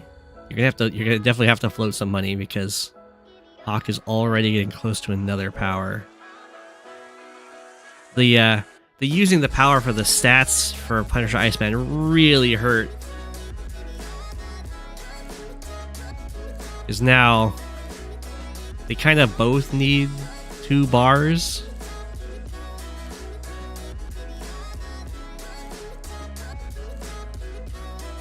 Right. PunisherIceman is up a whole city though.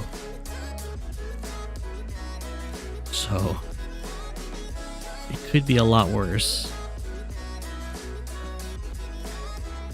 But Hawke right now is just looking for any opportunity to attack in that's going to give enough charge to pop the power. PunisherIceman's kind of doing the same thing, but it's much higher stakes.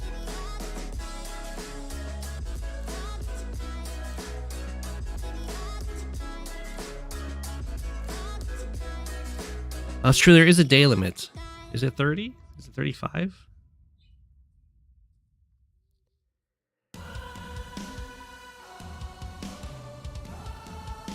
Since there is a day limit and PunisherIceman is up in cities, kind of stalling out does make sense. It's 35. 9 turns.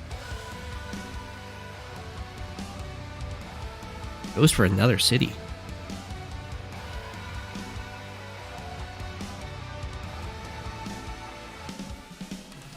This is kind of looking a little vulnerable. This is looking really vulnerable. I don't like. So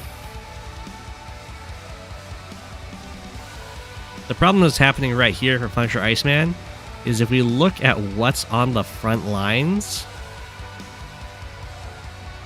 it's vehicles.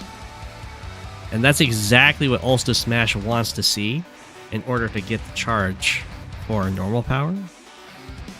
I don't know if they're going to attack in here, but because they're running out of time, this is kind of now or never. And it looks like a nice opportunity to get some juicy charge. Ooh. And also a lot of kills.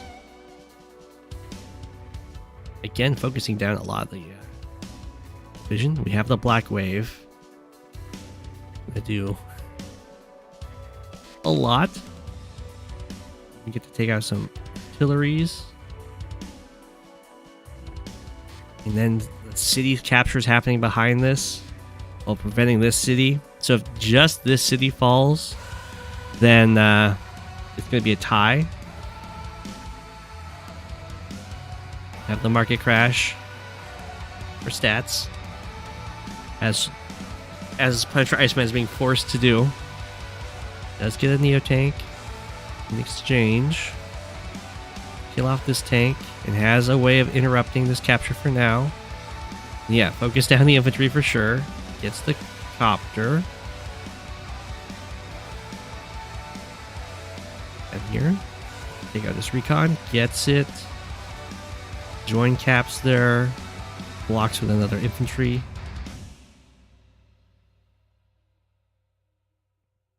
Keeps these guys a little farther back.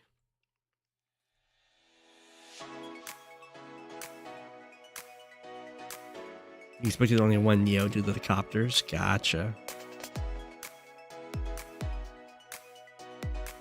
Alright, OlstaSmash takes out copter over there. The anti-air. Got that tank. Is able to interrupt this city cap. While still is still going to be able, very capable of, ouch, that hurts a lot, of continuing this capture threat. Got join caps. Although there's not really any blockers here, so this is really just sucking up like an anti-air attack. So it's not that scary. But make sure to bring the infantry out of range so they don't just get picked off for free.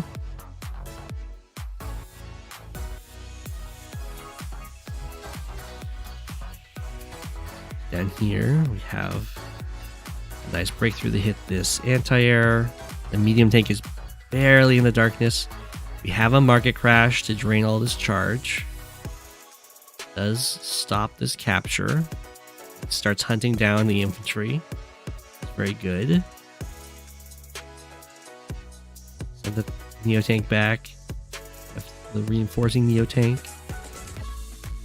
There's still a lot of infantry down here. I mean, this is looking like PunisherIceman can pull this out through the day limit currently. This is the... Yeah, these guys are kind of OlstaSmash's hopes and dreams right now. The T-Copter is going to start doing some serious work.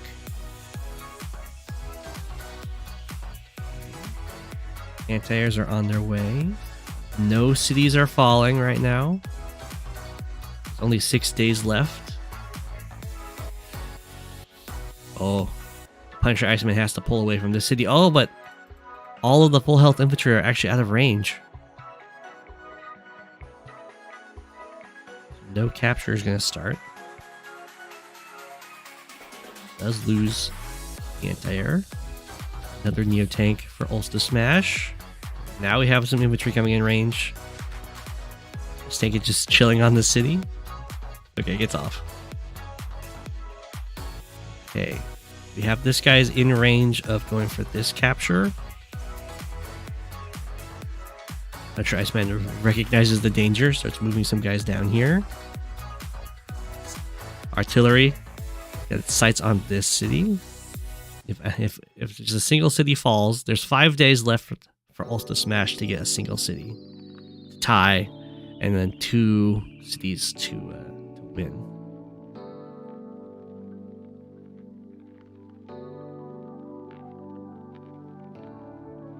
Okay, you have the double Neotank strike. This is gonna always kill. I mean, OlstaSmash is at plus 30% firepower. It only takes 20% for that to always kill.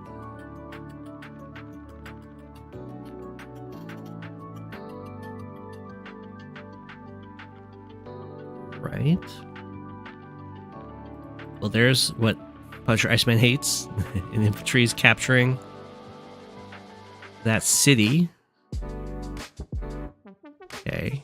Does get to take out these Neotanks. Some heavy vehicle shots. Gets to attack down here. We have the market crash. Gets rid of a lot of the charge for OlstaSmash, but not all of it. The anti-air does get a really solid strike here. And there's no more heavy vehicles up here for OlstaSmash. So it's just going to come down to how well this can be kind of covered up.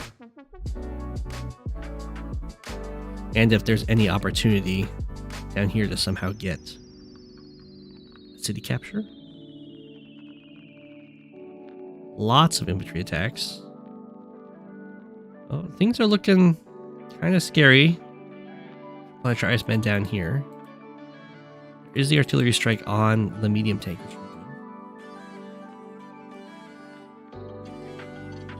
There was a joint cap that happened here. Also, the tanks are getting beat up. But there's nothing really blocking this capture off from being harassed. There's only 3 days left. So it looks like PunisherIceman's probably got this in the bag. Only 1 healthy infantry down here, and that's no longer the case.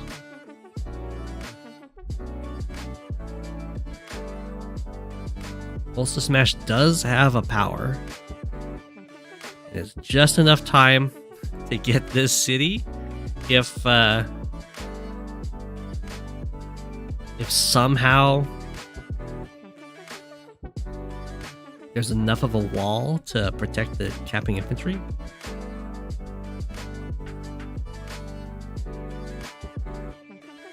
Okay. Okay, kills off the recon. Copter comes in, finishes that off. There's no... This is looking really scary. Oh, there's the transport copter with this infantry, so there is a way to get an infantry over here in time to get this city. It's looking very hard for PunisherIceman to hold this area anymore. This capture looks very stoppable. So focus on killing off as many infantry as possible. There we go. Stops that capture. And this desperation, send everything down here to the bottom.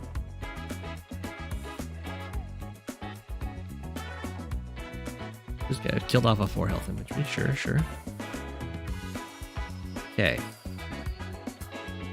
Looks like OlstaSmash is going to get this city. Which is definitely not what PunisherIceman likes to see. This city up here, not capturable.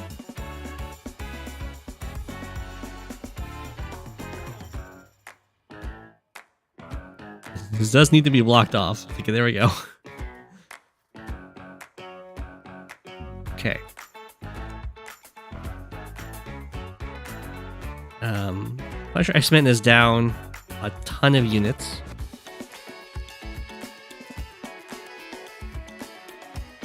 But it looks like it's just going to be a draw. I'm not sure how the draws get finalized in... You have the double missile. PunisherIceman resigns.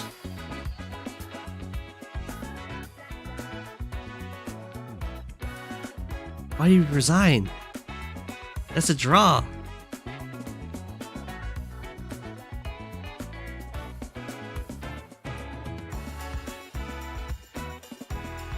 This brings you even on properties.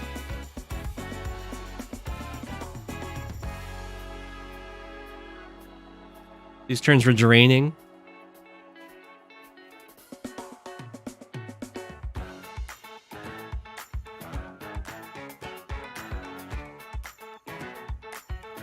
We get both bottom cities.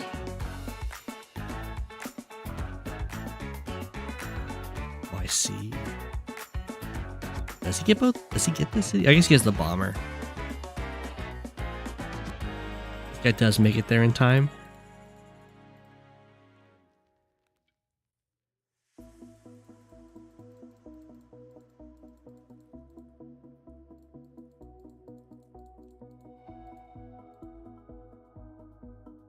You don't have any anti-air, so you can't break through the air blockades.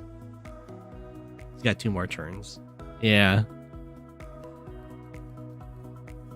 Alright. That makes sense for the resign.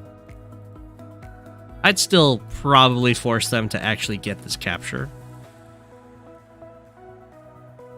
But it's not that difficult to do. GG. I think PunisherIceman had a really dominated game, but those Sasha powers are really easy to mess up, and they hurt a lot when they do. They're very brutal fights though. GG for sure. The center infantry could have been a hero. He moved it to the right.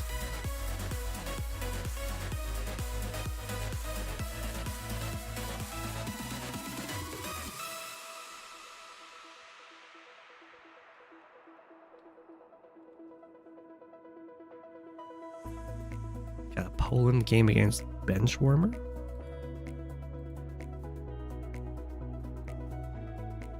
It was a bloody game. The center infantry now suffers anxiety. Yeah, poor guy.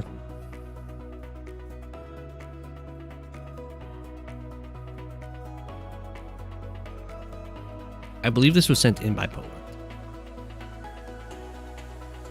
Like Poland did yellow. A couple dice.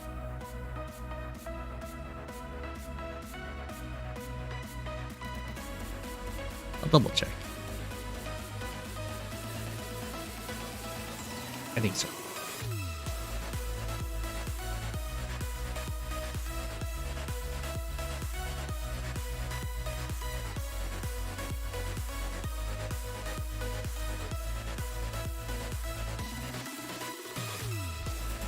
I mean, we'll find out.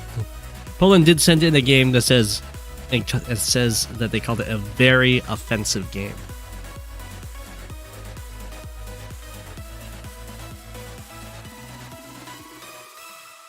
Face to the left. Face to the right. So that might be what this is. Eagle versus Sami is a very interesting matchup, though.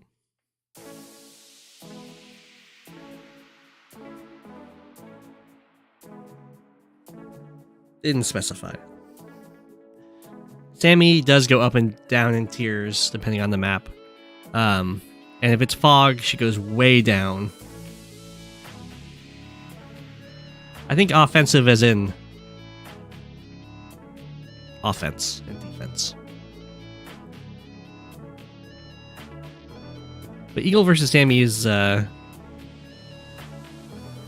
interesting matchup because usually for Eagle versus Eagle or Eagle versus Max, it's very, very vehicle focused in the combat. But Sami always brings that level of infantry engagement that can mix things up quite a bit.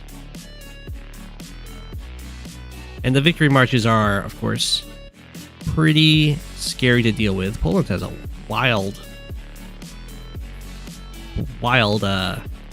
capture phase here. That's fine. Usually the one base side is the one that goes for this property, but instead it was this guy that goes for this property. What that means is the one base side is going to have one more infantry to do forward properties with, but the two base side is going to be lagging behind a bit. In this case, it looks like this is the property that's going to be delayed. But that is okay. Benchwarmer goes for a day 6 recon, which is really slow. Yeah, tank recon. Usually you want like a day 3, day 4 kind of recons if you want to harass Sami.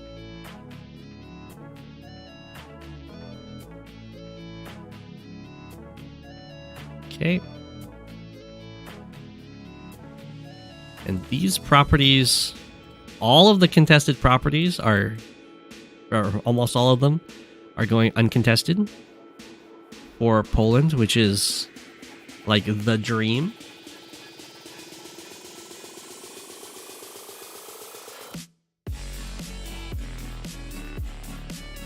Okay.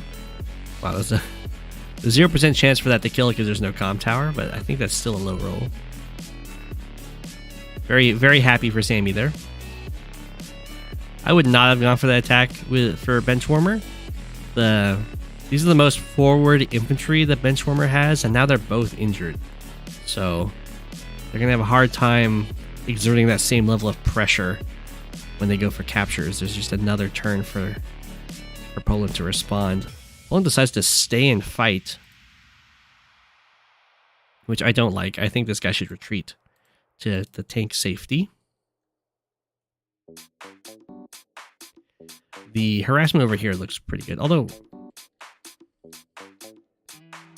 Poland gave up this capture to go for this attack. That I don't like.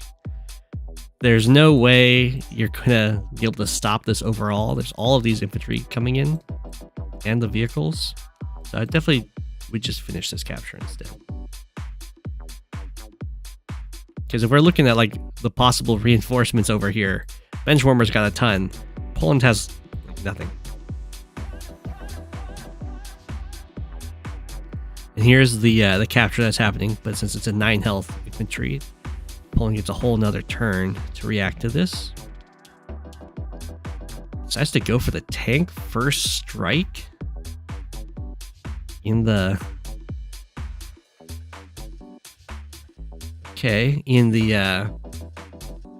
choke point there. Not a huge fan of that.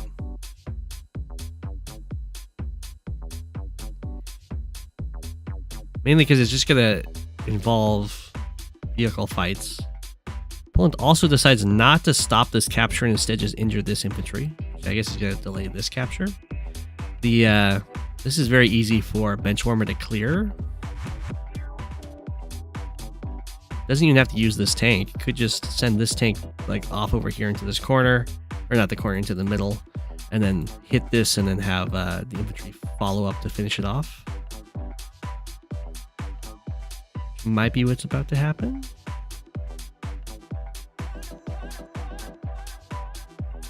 Like so.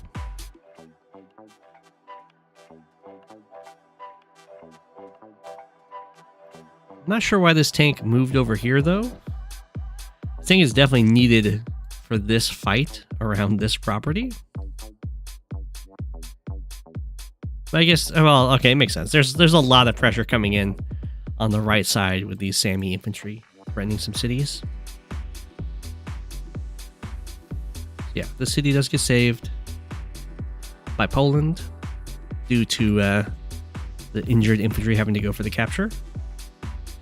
But yeah, now Poland doesn't have the city, and the city still happened. So if Poland hadn't gone for this attack over here, then it would be 18k versus 15k, which is even better. Benchwarmer does manage to delay that. I'm not quite sure what's going on with the recon strike there. It looks like it was just a case of I want to get this out of the way. Tank first strike builds an anti-air to try and cover against the Sami copter that has a lot of options. Sami copter can kind of attack whatever it wants. Benchwarmer is doing really well, like they killed us to death, but income-wise, Poland has a very good advantage.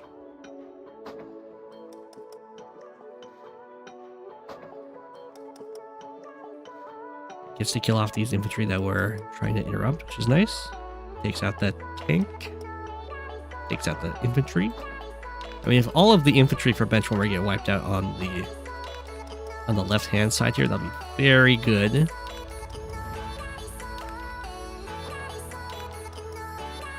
I like it. Okay, I like this. Moving away from trying to like get in range of this base and collapse on the center with a huge army of infantry.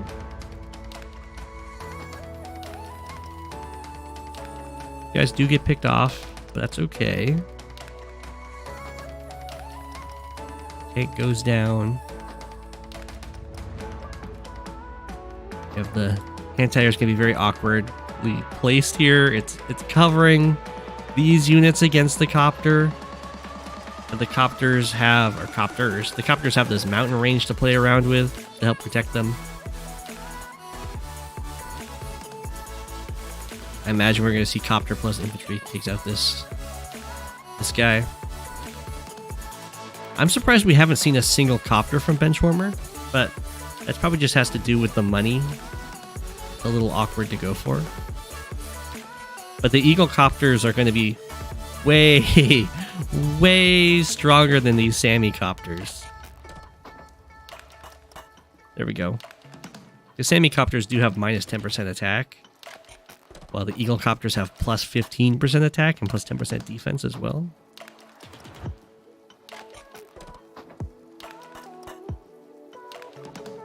Okay. Moving over here, get some first strikes. Dives in here. Kills off a tank. And then puts some infantry in the way to, I assume an infantry will go here, to stop the anti-air from just hitting the copter. There we go. Very nice blocking. A good use of these infantry. The copter can still die because this 3 health can pretty easily get cleared out, but it's going to take... Actually, like I said, it just takes an infantry strike. It doesn't take a vehicle. But this line here is really annoying.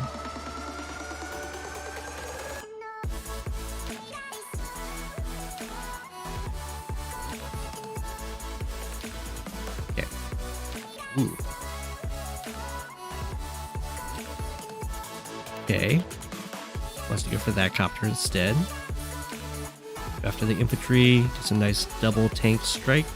Oh, okay. Wants to go for the lightning strike, I guess. Gonna take a lot of sacrifices. to do that. If you're going for the lightning strike, you need the extra charge, and you have to hit for the shoals instead. But it looks like they went for the lightning strike and then realized they're just not getting it and bailed at the last second, which is not what you want to have to do. You definitely, if you're going to go in for those like early lightning strike turns, you need to get that calculated big time. So instead, Poland has a victory march here. There's no mechs, but there's quite a few very vulnerable properties that Poland can pick up for free. There's also a lot of infantry that Poland can kill off just using infantry. Ooh, and here goes the comm tower as well. Ow. Yeah, we take that city, we take the harbor, kill off the infantry in one hit. Not that one. Take that city. Now we're at 23 to 11. I think it might just take one more city to win.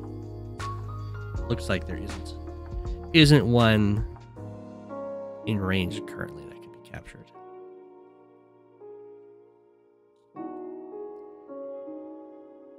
Alright, here comes the copters. Oh, Benchwarmer just resigns after that. That's fair. The lightning strike will be able to do a decent amount of damage, but if we're looking at what can Benchwarmer do to take these properties back, there's only 3 infantry, or really only 2 that are in range of properties that can be taken that have full health.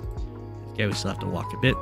So the infantry, the income difference is going to take quite a while to be remedied. And Poland was so close to being able to just win on the capture victory too. So that was a very strong victory march. I think some of those moves that both players went for were a little too aggressive, which might be why Poland called this offensive. A very nice use of the copters from Poland, especially playing around the mountains.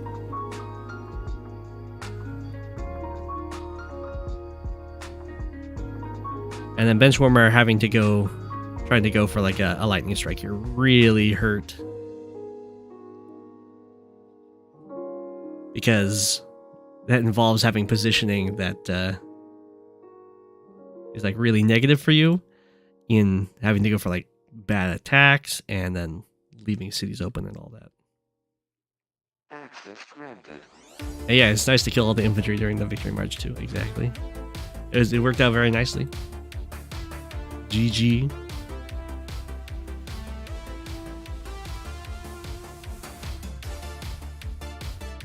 And now we have a naval map.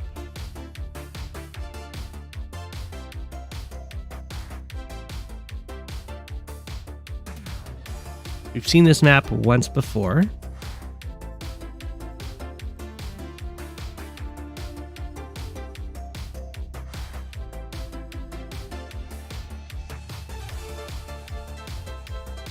Is this in standard? I think this is supposed to be in fog.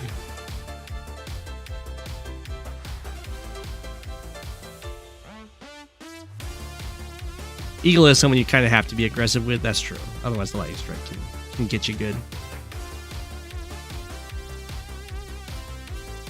So here we have HyperHypa playing Eagle versus Abasso F3 Ox or 0x. AB playing as Hawke.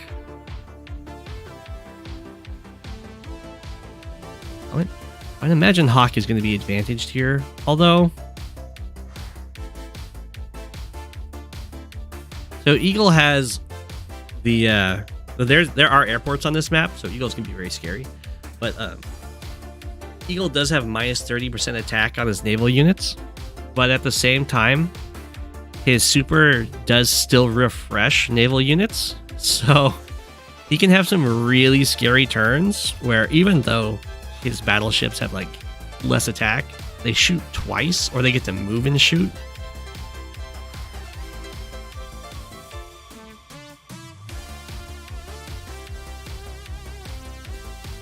Which is scary. And the carriers are already pretty much overkill. So move and shoot carriers on the super. Here we go.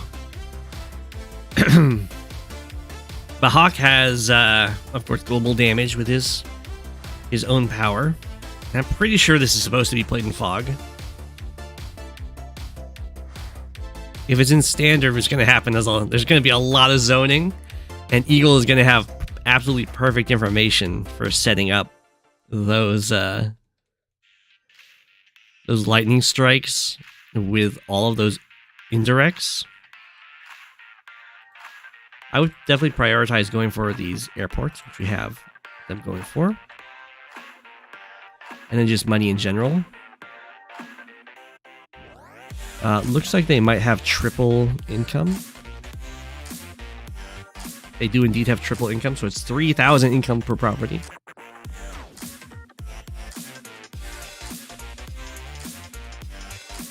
It's a light fog. It's a very light fog.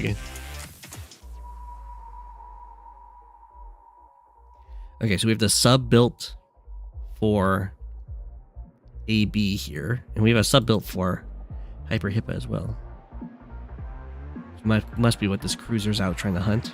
And we have the battleship built. These are very, very aggressively placed harbors. I would highly recommend blocking them off as soon as you can.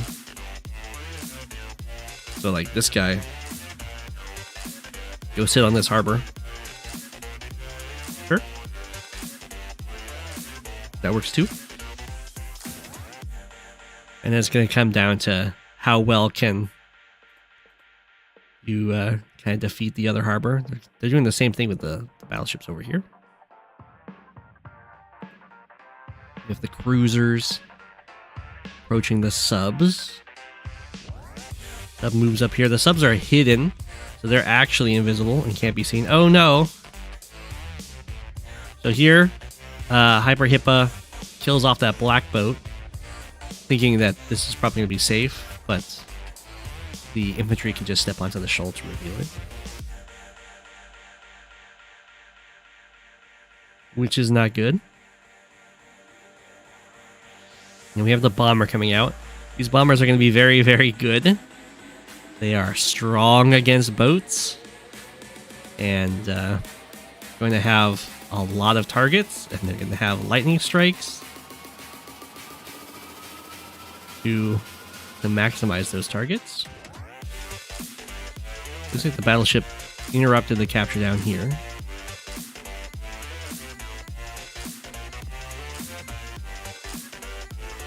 Okay, so this is also just a single lab that both players need to go for. Okay,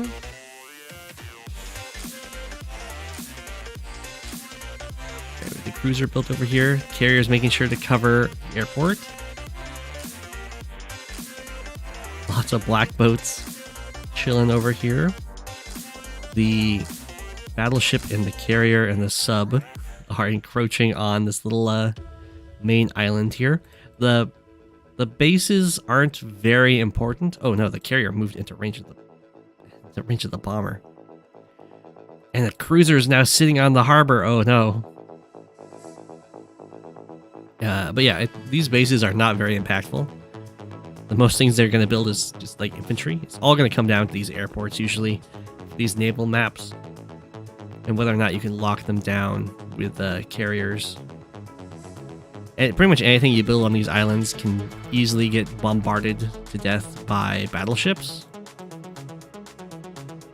Or just swarmed by the air.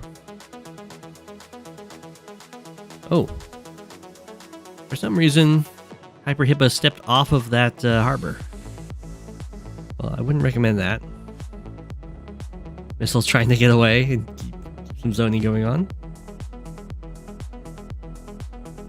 Yeah, you can see the bombers just kind of gobble up the sea.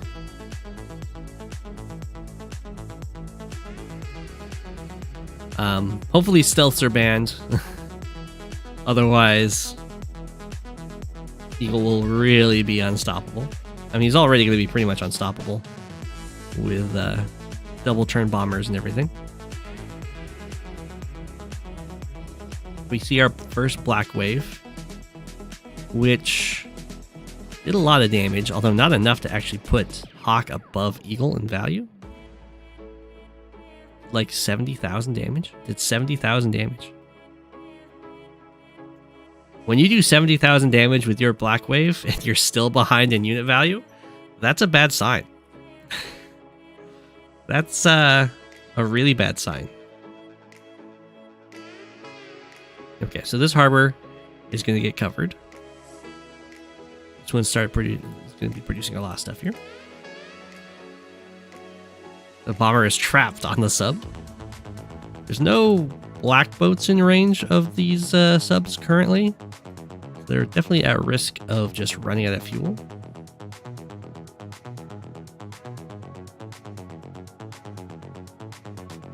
Okay, so HyperHypa has Lightning Strike, so it decides to definitely a mistake happens up here. So this is fine. Yeah, just hit the sub like that, and then have the sub run out here and hit this battleship, because you're gonna Lightning Strike, and then the cruiser can just act again and finish off the sub, and then you can go sub and battleship shot, kill this guy off. It also frees up this harbor, so you could build another battleship if you wanted. Super kill this. That's okay. Then you can see this carrier. It's moved up here. It's not covered by the missiles, unfortunately. But the lightning strike will just get it.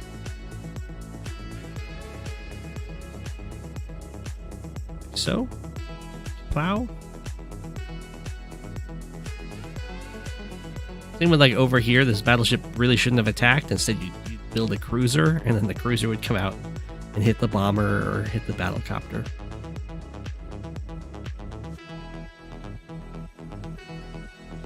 Okay. And then you'd build another cruiser. But instead, manages to kill off this black boat that had some infantry in it, which is also going to be really annoying to deal with. Sub goes down. 6 fuel on this sub. It's officially dead, I believe. Battleship gets beat up by Hawke. We have a fighter come out to try and deal with all of this Eagle air. Especially because both airports are currently viable and open for business. The missile gets shot by the battleship. Okay, and we have the sub. The sub getting built here. I'm not sure how much damage a bomber does to a sub that's not hidden, or just, I guess, to a sub in general. But I imagine it's quite a bit.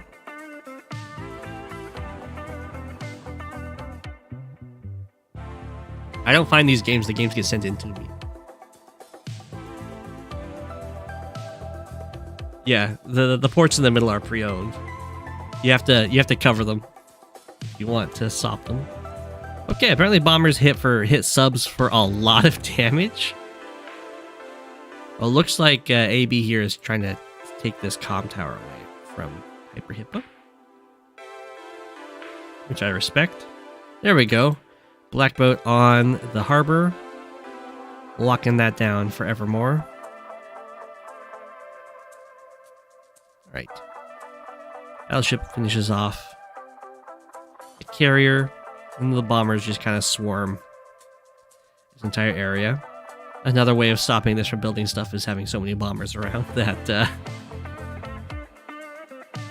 anything that's built will just instantly die. So more money that HyperHypa is going for. Really should have...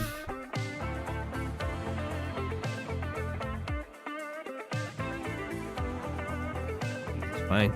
Well, it doesn't have a great way of stopping this HQ cap, other than the bomber double moving over here. Because once an infantry lands on this comm tower, you can't drop another infantry. It's on the only tile that you can drop off on. Bombers do 95 base damage to subs. Yeah, you can submit any. I accept games from anyone. Well, not mains, but everyone else. There's no requirements for the games. I'll cover any of them. Any old type.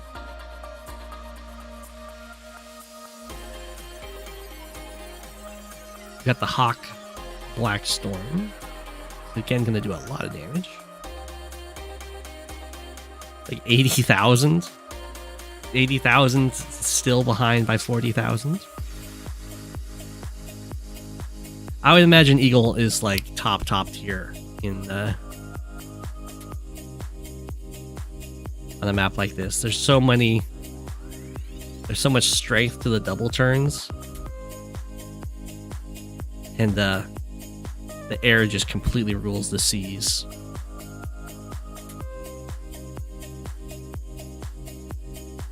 As we can see.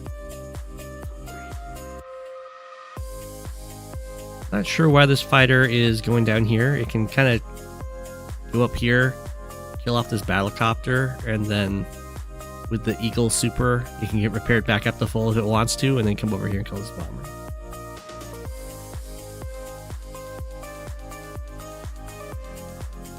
Although we might not see the Eagle super, I guess. It's not enough charge. Okay. Oh, there's an airport here. I didn't even realize that. I think I noticed that the first time. Yeah, we got triple airport. All right, we have a nice cluster of air units over here for AB. Trying to just take some of these properties. The fighter kills off that battlecopter now, and this capture does get prevented. It was a noble effort. I respect it. 2 health bomber chills on the harbor.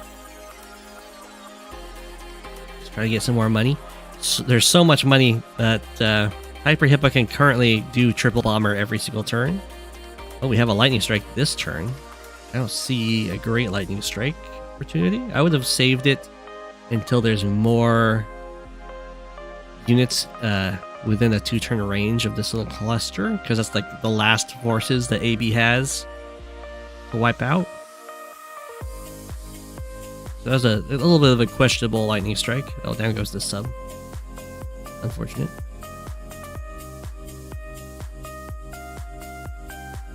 That's okay. Now you can kind of see how the naval component on these naval maps fall off, as now the entire sea is just ruled by bombers and fighters. They don't care about land, they don't care about shoals. They're faster than the boats, they hit harder than the boats, they're cheaper than the boats.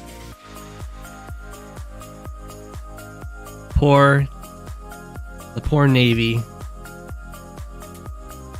Looks like they have only a 50 unit count limit on a map this size, so we're going to start seeing infantry just kind of exploding randomly as they get replaced by bombers. And fighters. I'm not sure what this medium thing is going to do, but it's got big plans. Huge danger right now. If this lab gets captured, AB is completely out of the game. It's the win condition.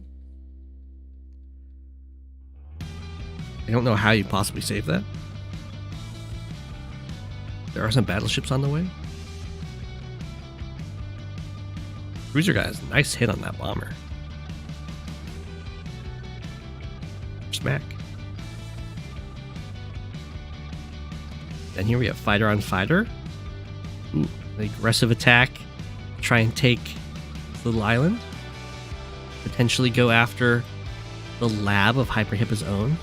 That was just a normal power, although it's kind of equalized. Yeah, the money here.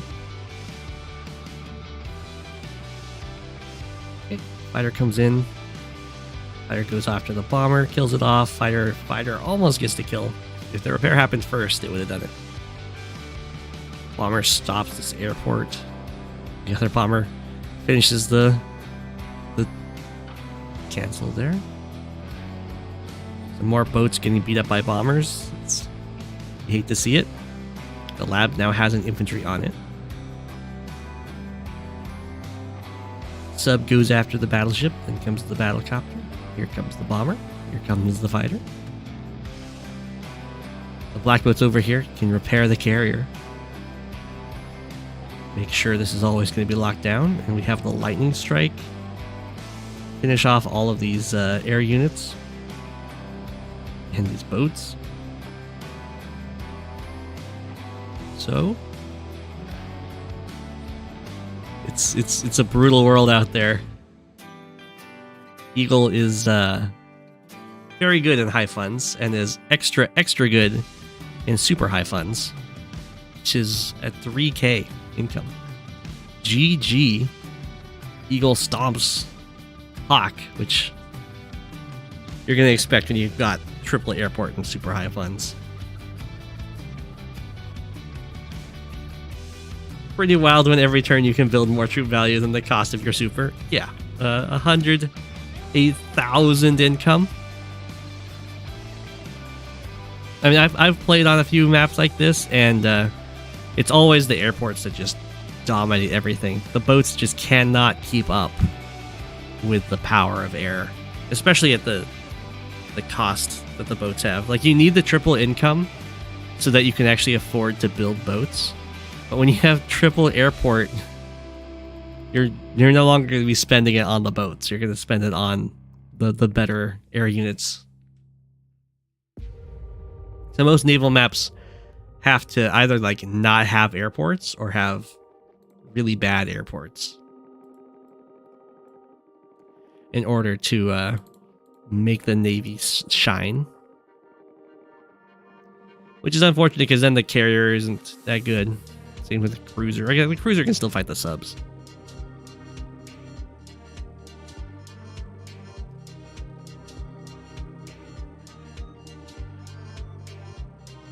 Maybe you could do it so like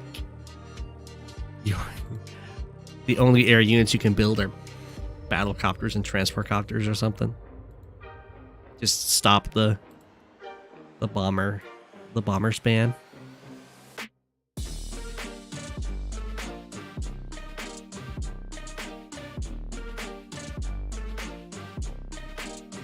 If stealths are allowed, it's just nothing but stealths.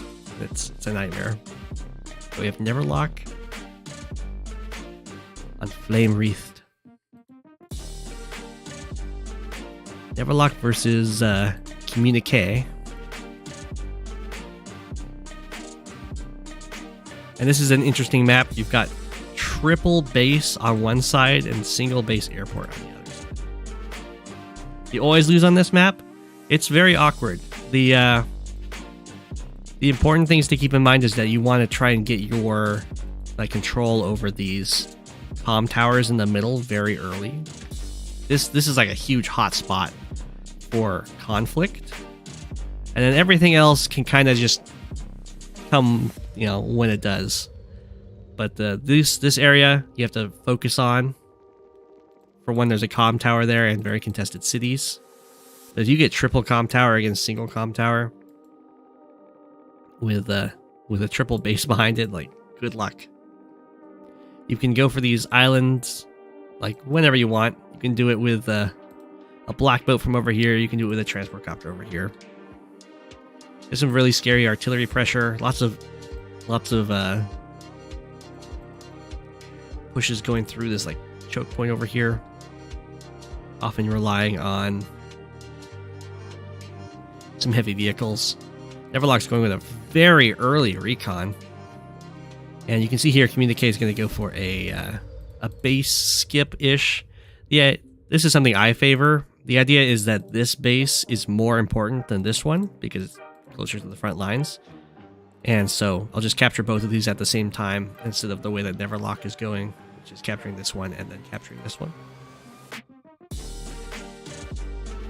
It's not going to make a difference unit count-wise, because while you get this base a turn later, you get this base a turn sooner. Maybe more than a turn sooner? I don't remember. But the really nice thing about it is just the positioning of where this infantry now is and where you're building from. You can see Neverlocke did go straight down here with this infantry.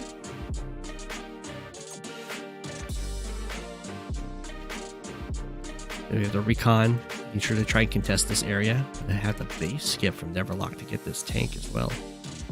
Trying to force Communique to build vehicles on the 1 base side rather than this 3 base side, which is going to be good for stopping this 1 base from being put under a lot of pressure. As long as you can force the main vehicle fight over here, you should be advantaged with a triple base against a single base airport. If nothing else, they have to build vehicles to answer you, and then you just have a bunch of infantry in support of your vehicles. You can get all the captures. It looks like Neverlocke is going to get this comm tower, which is a big deal, and it also has control over this section. We've got the tank here pressuring Communique, and the recon from this side as well. So this artillery kind of has to back up. Yeah, which it really doesn't want to do. You can see this infantry had to back up too, so it has to give up the potential captures of this harbor. This means this attack is denying some funds right now. And we just have a lot of infantry coming up here from Communique. They are adder.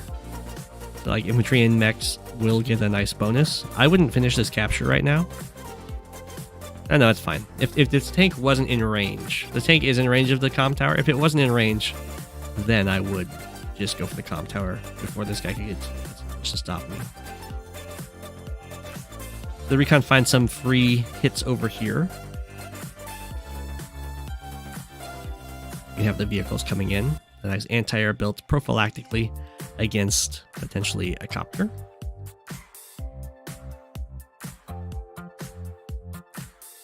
Okay, lots of infantry. We might start seeing some vehicles. There we go. We have a tank. We got a double tank over here. We have the tanks being built over here as well. Neverlocke has 18k, which normally would be enough to go copter, tank, infantry. But on this map, you have to have 19k to not go for a base skip because you have one more base than you're used to. So we'll have a base skip, which is a little painful, but not that bad. When you got triple base, like you can afford to miss an infantry in order to get your copter on your weak side. I probably would have gone copter tank over here. Although tank artillery anti-air is pretty scary, and it's going to force another vehicle by from Communique on the 1 base side. It just means that Neverlocke's own 1 base side might be put under a lot of pressure. Now there is something you can do. You can kind of give up on trying to pressure into this 1 base side area and do a nice front switch over this very open center to rescue your 1 base. Just an infantry now, which we might see either player go for. We had tank infantry come in here. I don't like this attack. It's going to bring this tank over, and then this anti-air over, and then this tank first strike is going to be pretty free. And then the infantry can take out this infantry.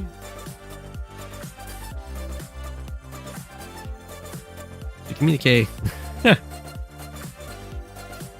decides to just use infantry to try and take out this recon. There are a lot of infantry, so I can understand it.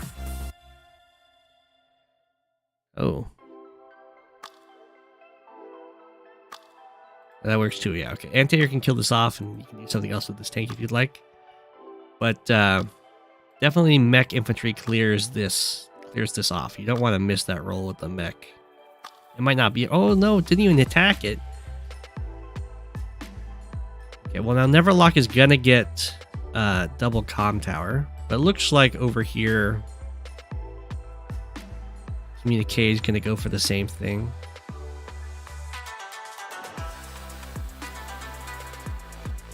But I think this is interruptible. I don't think you want to hit this with this infantry, because the anti-air can just come in, clear it. Although that is kind of entering into the artillery, so it might be better to just let this capture go through for now, and just capture it later once you have more of the vehicles in range.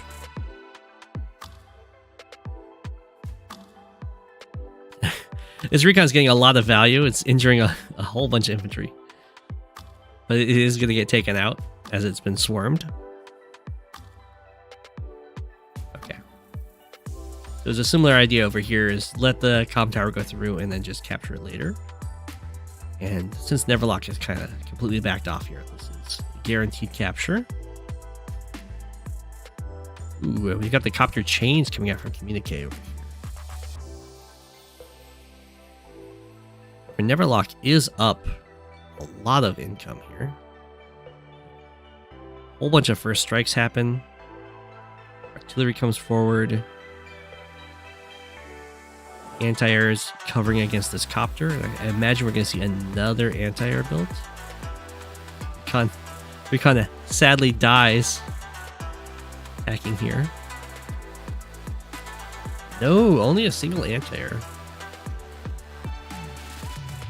That's a little risky, but all these tanks did get injured, so it shouldn't be so bad.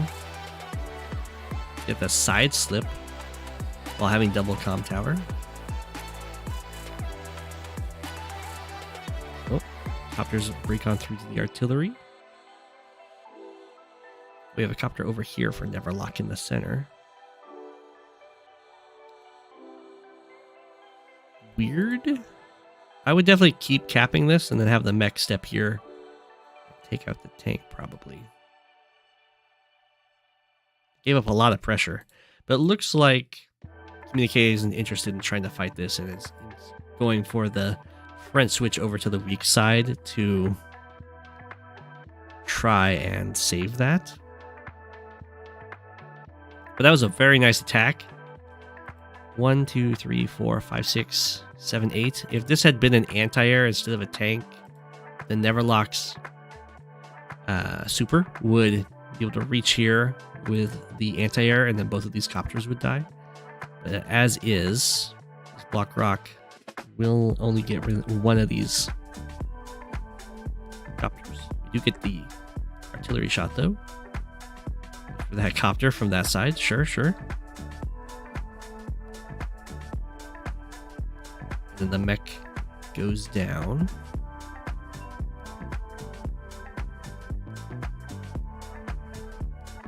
Okay. Center pressure right here. None of the infantry. Oh, okay, this infantry can do that. Not only a vehicle can do that. Oh, now not all of them can. The side slip. Classic adder. Double side slips. The copter first strike. Take out infantry. Takes out that infantry. It's a delay on that capture. Just to strike the anti-air, which is nice. Then all of these guys are coming in to save this one base side.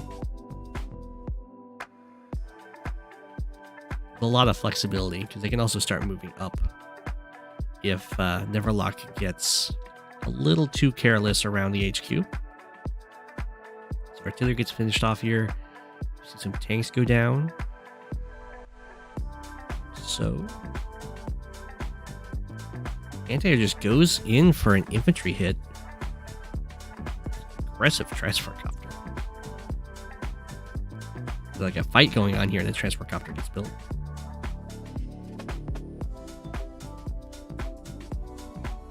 Okay. So Neverlocke is still up 2k. Pretty good.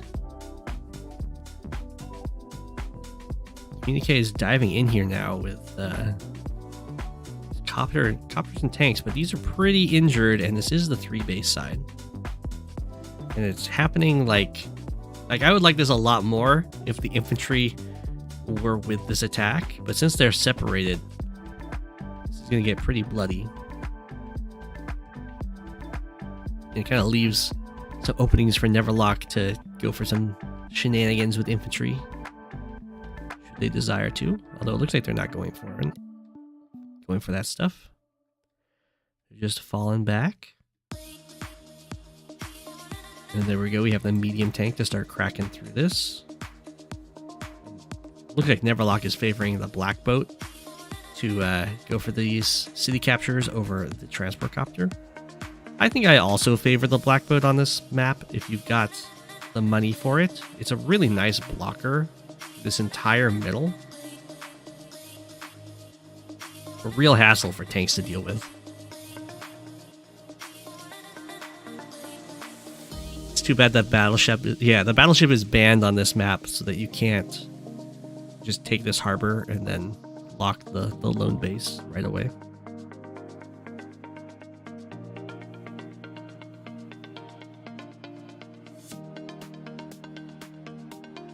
Okay. Going for the island. More copters being built. Copter, tank, and just a bunch of infantry. This copter's being annoying. It's getting absolutely shredded by some of these infantry though.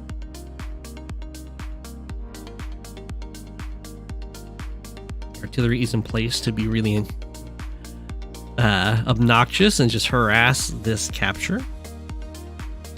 Eventually stop it. We have the medium tank as answer to the medium tank. Now Jake has a stronger super than Adder, but we're just talking about vehicles, especially when you're fighting on planes. So we might end up seeing just a really scary Jake super that ends the game. Ooh, but we have a side slip right now. Let's harass this copter a lot. With a sacrifice, okay. Break on through, take out the tank, get a hit on the artillery, Esther the medium tank, knock it down to 6. These guys are kind of diving in quite a bit. It's a lot of infantry though. This capture is officially prevented. So here, Neverlocke could use Block Rock. Could also try and save it. I don't know. Block Rock's probably the way to go.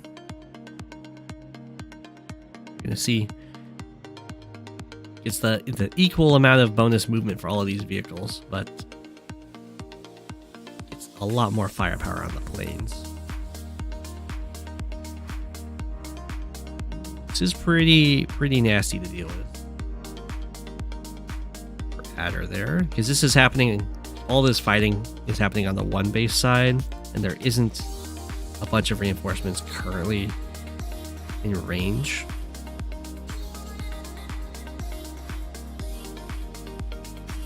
So these trades are going to be very favorable to Neverlocke. We have the black boat entering the fray in the center. This one helicopter was not saved, although Neverlocke did attempt to save it. Finished off by the infantry.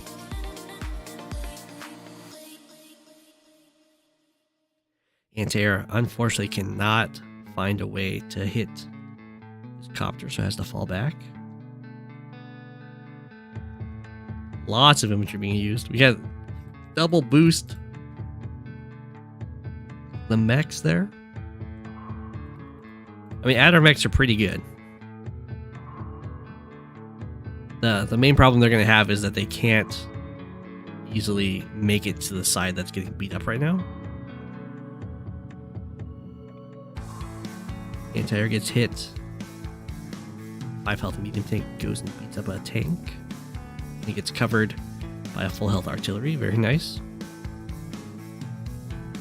Adder is somewhat threatening to go for the HQ here. Have the nice black boat getting in the way, repairing. Medium tank is bought. Another and a medium tank over here as well. Which will put a lot of pressure on Adder's one base side. We'll see if you really don't want to see that. Medium tank used just to interrupt this capture rather than kill a vehicle. Probably going to signal the end of the fight over here for Communique and more of an all-in approach to trying to take this HQ.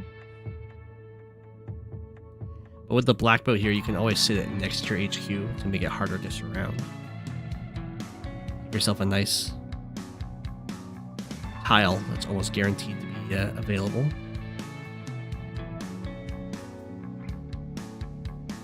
Oh my gosh, it's so rare that you see these 1 health duels and then no one dies. Oh, okay. 1 health units used to lock in the medium tank, and then here comes the artillery.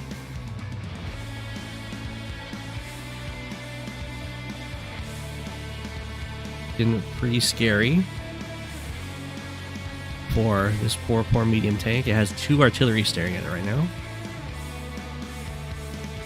The defenders of this HQ are looking kind of sparse. The medium tank showing up is definitely a welcome addition. We have copter, recon, anti-air over here.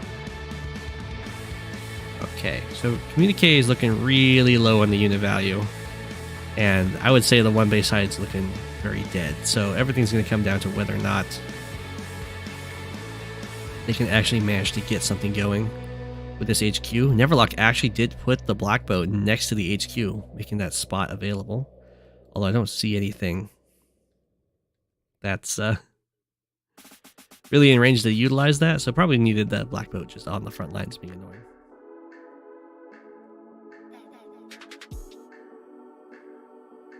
You've even seen the people use the black boats to block the harbors on this map. Black boats are surprisingly durable.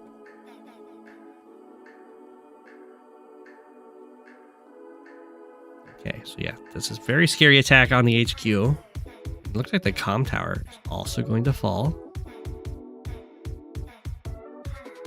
Although this one's going to fall at the same time, so. Got the block rock. Artillery kills off infantry, artillery strikes medium tank just kills medium tank. And then down goes the copter, and then down goes the tanks. Maybe not. For the comm tower, recon goes after transport copter. Oh, actually got that kill. Dang, that must have been a roll.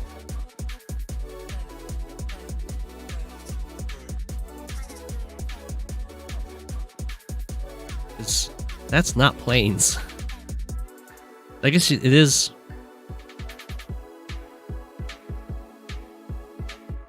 That was a 9 health that was a 9 health mech. There you go.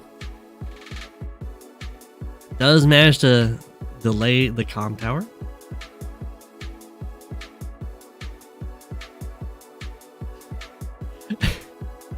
We have a triple join. Not a huge fan. Black boat is getting in the way. Looks like Neverlocke is very much aware of any potential HQ threats. 2 comm towers definitely helps. But, you know, Adder's power was also active.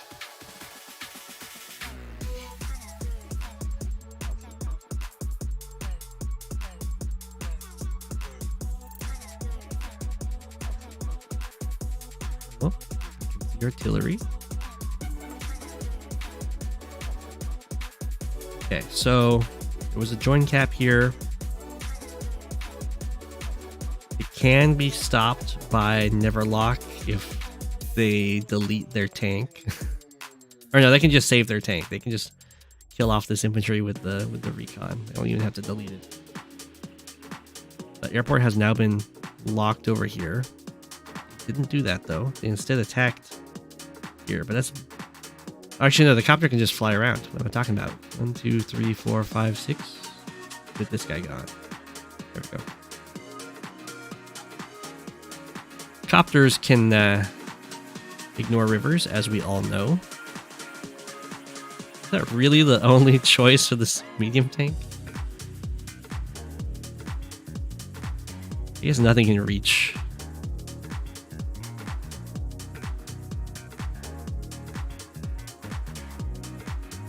Wow.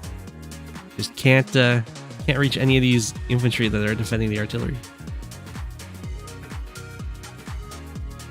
So it has to kill off, it has to make do with killing a single HP infantry.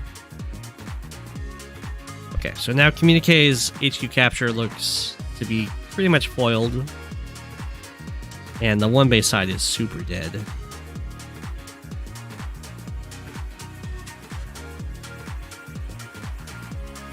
Or at least I assume it's going to be super dead. Okay. Another join cap on the comm tower. Fall back in the center. Neverlocke doesn't have a power.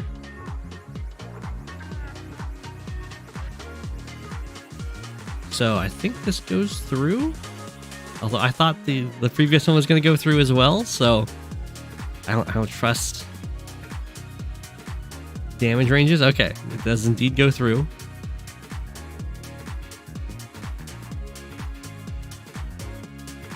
These captures do not go through, however.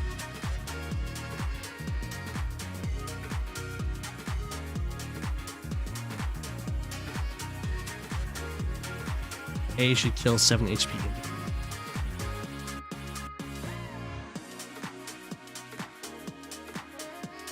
I miss a tactic.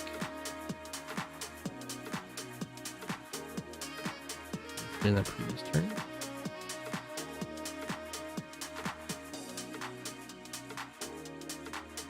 I must have missed that a while ago.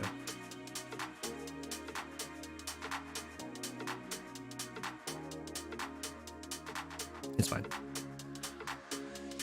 Communique does get the comm tower back and is actually breaking out from the hold here.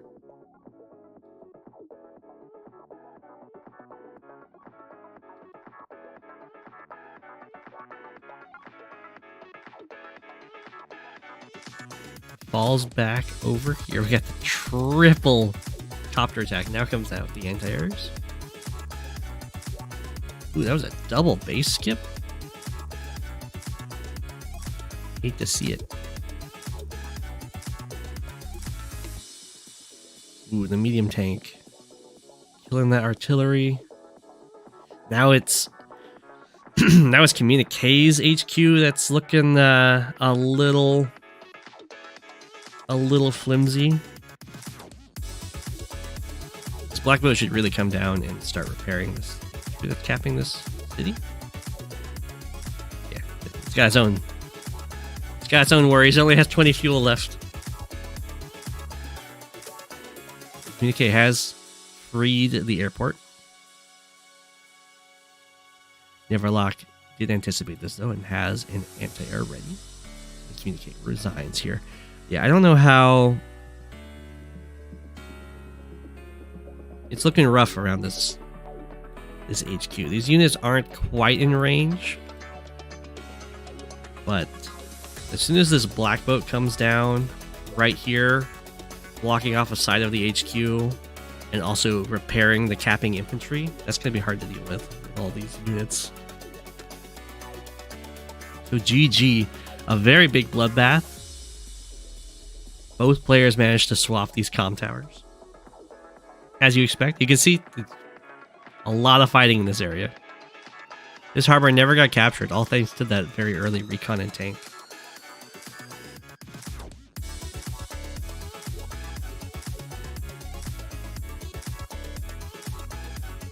Oh my gosh, you got a Rishi game.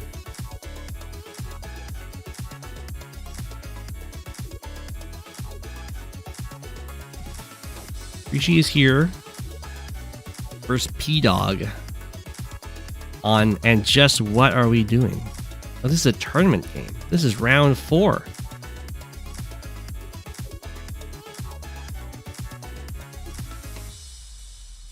Oh, it's this map. Oh, this is the map that I might be playing Talose on. Who sent in the Sacks of Friendship game? I think that was Havits? Maybe Halt?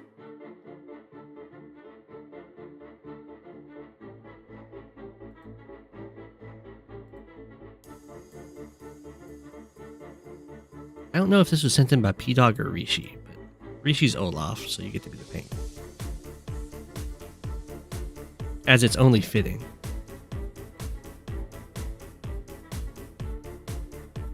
So Max looks very scary on this map. Because you got double airport. And you've got 3 base. Kind of, the double base is just kind of got the double labs right in the sights. But if both players end up fighting in the center, then it's going to be hard for Max to make any headway, and Olaf will just kind of do Olaf things. Rishi sent it in. Okay. Blue Moon, erase your despair. It's true. Oh, it's the fancy. It's the fancy route to the base. Does it toy with Rishi's mind? It's true. 2 towers a lot fresher. Okay, neither player is skipping the base. Rishi is going backwards very early to go for these double airports. While P-Dog is focused a little bit more in the center here. Although this guy can go back to the airports too. He has to go over here for these contested properties. Okay.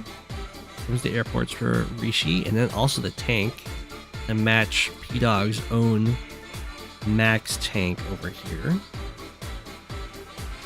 This tank is now, I can understand why, this tank is now covering this HQ.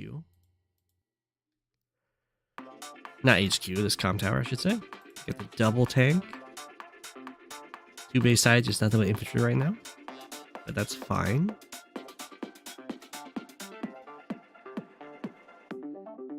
Okay, P-Dog decides to go for this base, the city over this comm tower. So it's just single comm tower. And decides to let Rishi get this rather than lose a tank to delay it. Which I agree with. Rishi definitely didn't want any comm tower denials happening there. Okay, so this airport was rushed and then captured, but no copter. Which makes me wonder why it was rushed. Or maybe it's just that P-Dog's pressure with the tanks was enough to mess with Rishi's plan.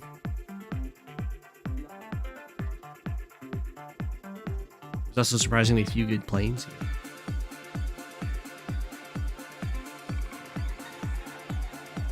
That is pretty surprising because there's a lot of planes. Okay. P-Dog is right now regretting not getting this comm tower because that does stop the guaranteed clear on that city. Although, I don't know if you'd really want to go for it anyway.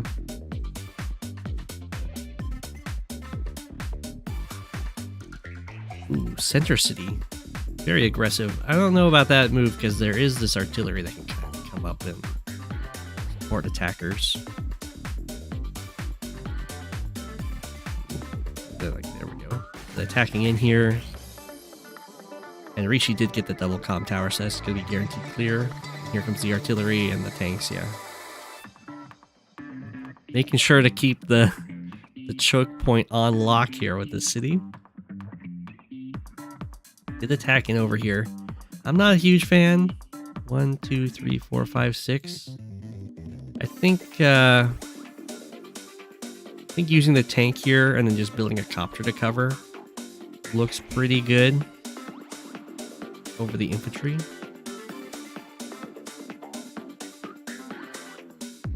That's okay. Also gets a copter to cover. Then we have the recon over here. It's probably got its sights on this artillery and just breaking through infantry walls with its plus 40% attack once both comm towers are unlocked.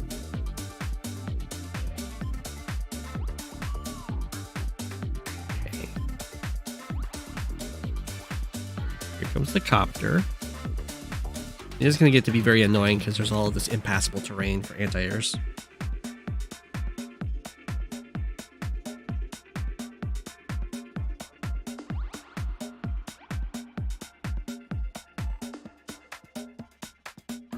Two Tower Max is a menace. So is Two Tower Sami as we go. Oh my gosh. 1, 2, 3, 4, 5, 6, 7, 8, 9, 10. Connect 10. If the problem right here is that can't break through this like city, I think it's time to just tech up. Connect 11. Did I miscount? 1, 2, 3, 4, 5, 6, 7, 9, 10.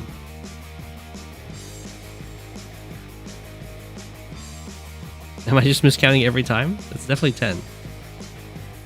Yeah, it's 10. So yeah, if the problem is you're like wanting to attack through here, but they have a tank sitting on the city and you just can't break through that, then I'd get a medium tank or a medium tank or something.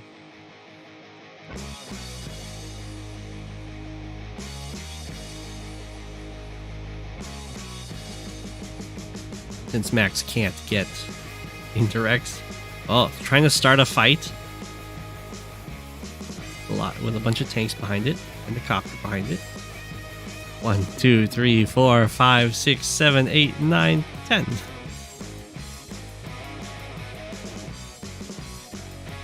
Okay. The artillery is not covering, but indeed, Rishi doesn't let the comm tower fall. Now the artillery's covering. We'll see if the fight that P-Dog was looking for will actually come about from this.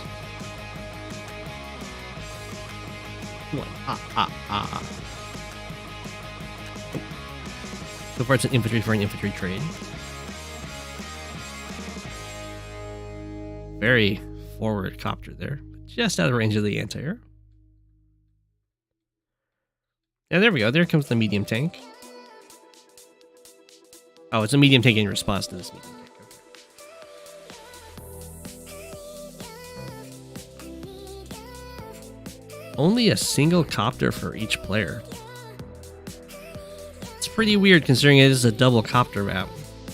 Or double airports. Oh. P-Dog finds a little bit of a misplay here on the side. Gets a free hit on the tank. Still leaves this this part open for interrupts. Another copter built. A sacrifice followed by an attack. Okay.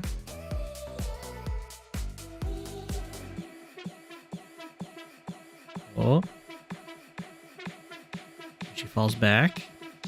Making sure the anti-air is covering all of the tanks. Okay, so this city is now gonna fall back to P-Dog. It was P-Dog's originally. And then oh. 1, 2, 3, 4, 5, 6, 7, 8, 9, 10, 11, 12, 13, 14, 15.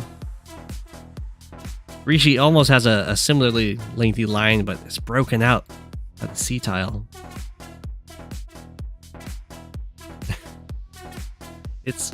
It's not impossible that we might see the wall stretch all the way across the map. The units are ready to do it. It's half of his units.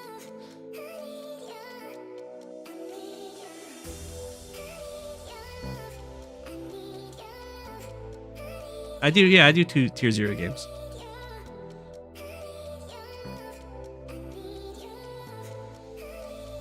Okay. Oh. Rishi. Is Rishi? No, not quite. not quite forming a comparatively long line. I mean, it sort of is, but it's like broke. It's jagged. If we can like accept these little kinks, I don't think we do.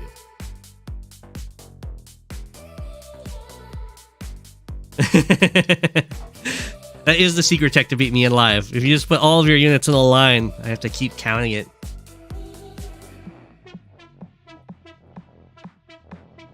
Your plan from here on is to not let him get Winter Fury until you smash him.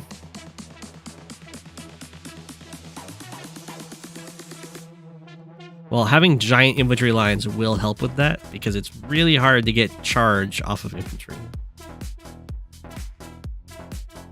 But this is maxed with double comm tower, so it's kind of hard to wall against that.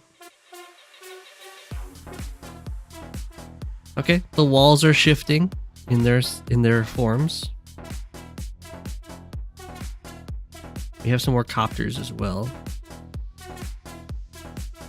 Floating 4K, so we might see a Neo tank. Oh, Rishi has found a way to break through. Get some attacks on some infantry.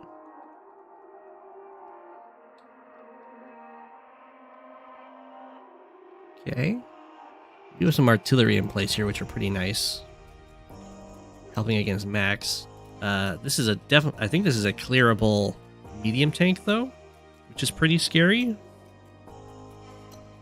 The thing that Max that I'm seeing is a weakness for Max right now is there's only 2 anti-airs.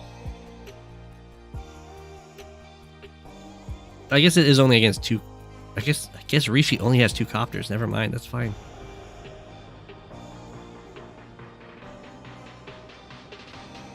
I like this. This little hopscotch or like leapfrog copter positioning. I assume they're each just barely out of range. Looks like it.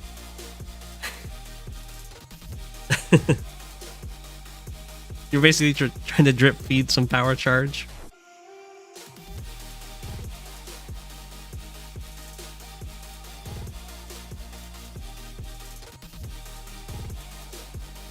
I think this is only clearable with power, by the way. I don't think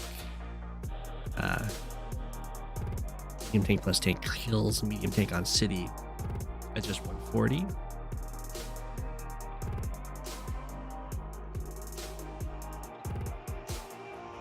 Okay, so it wasn't Neo tank in the bank. It was a copter medium tank. 7K still floating.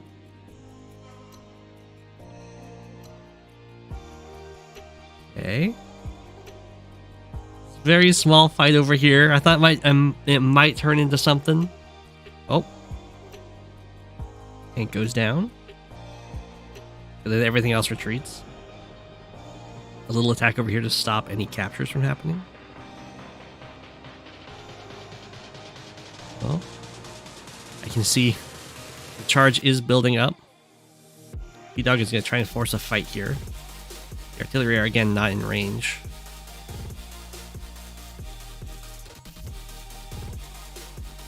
And we have max normal power available.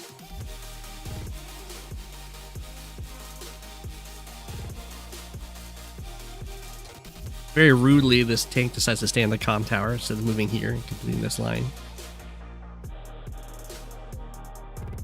The mech got a strike. Anti-air attacks in, kills off an infantry. Infantry clears off the infantry on the comm tower. Medium tank attacks in. Here comes the tank. Okay.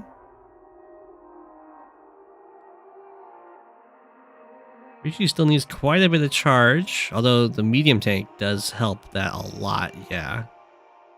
Oh.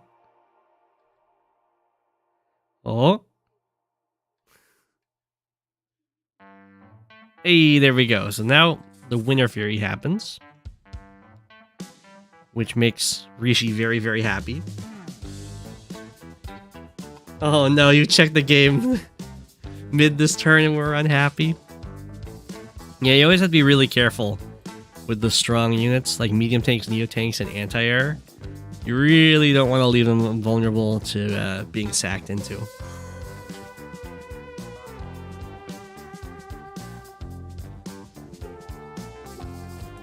That was more or less the maximum amount of charge you were able to get. Just barely on the edge there then. But P-Dog's not out of it. There is the max, going straight to the max super in response.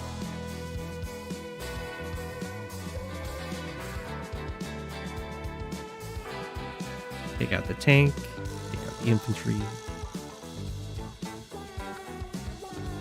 By copter. By a medium tank. Anti-air, in comes the tank. Ooh, I'm surprised that artillery survived. It's probably just because of the Olaf having the power up. Okay, medium tank retreats.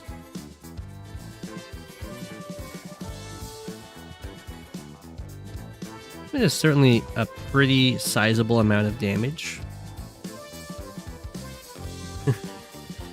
Rishi and I had the exact same thought. I was like, oh, I'll check the range on this artillery, and then Rishi immediately fired. Okay. Kills off the anti-air, kills off the copter. So now this is looking like Olaf copter production time for sure. Here comes the tank. Clear the way. Go for that capture. The Neo tank. Hold the line. So I guess we're not going to be building copters.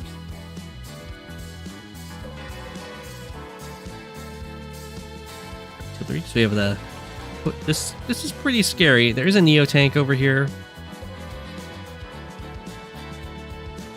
But since Max used the super, if Max still had the normal power, I think this would be pretty daring to go for. But you can kind of get away with it if there isn't a normal power on the field.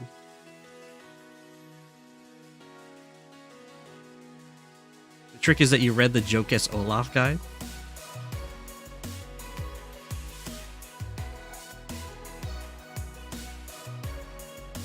You wanted the 4 move on the copters, I see.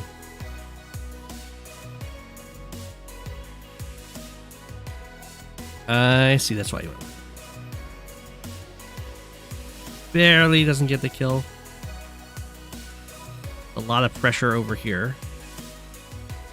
Starts going for the lab cap. Striking on in. This is giving a ton of charge to Olaf. Oh. Do get the max force. Had to sacrifice a copter, sadly. The break on in. The 4 health medium tank does 6 damage. Unfortunately, the max force had to happen after over half the units already moved, but that did a lot of damage. But here comes the Winter Fury to counteract it.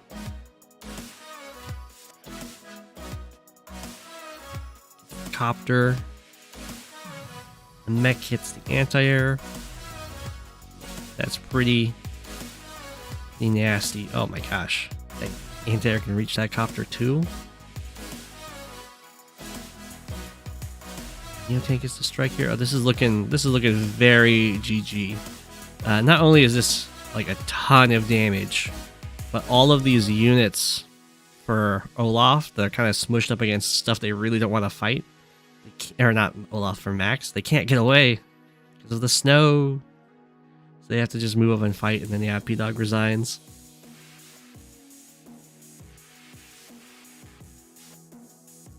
GG. Yeah, P-Dog, I respect it. I also prefer to attack in and make it very clear that the game is over, rather than just resign when all the units are staring at each other. GG. I think P-Dog had a very nice start there. And if the medium tank wasn't available to be sacrificed into, might have been able to get something going to kind of break Olaf's back. Oh, well played. Okay.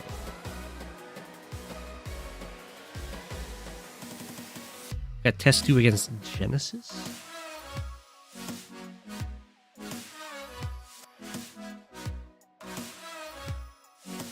On the round 1 fog tournament map.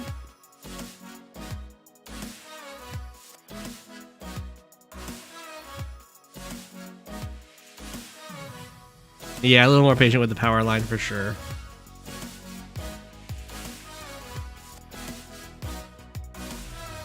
Yeah, fighting Olaf is not easy.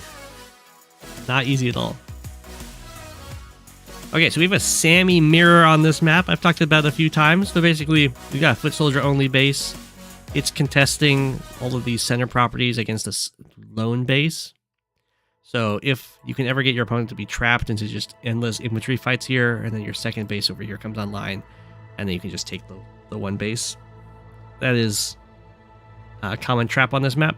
Both players will have a recon staring at the opponent's 2 base side. So the one base does know what it's up against at all times. Now this is a Sami mirror. So there's going to be some very scary infantry fights. And looks like Testu is going to try and prioritize going for these captures right away. While Genesis is going for a very slow approach to this with the foot soldier only base, which is fine.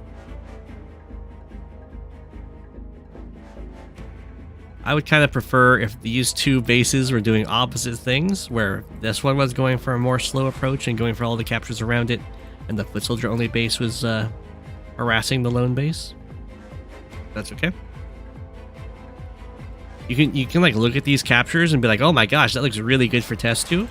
But you gotta remember that this lone base is responsible for everything over here. And very quickly, this foot soldier only base can just say, I'm gonna just invest all of my resources in taking these back. And the lone base is just not able to match that level of investment. We have the tank built.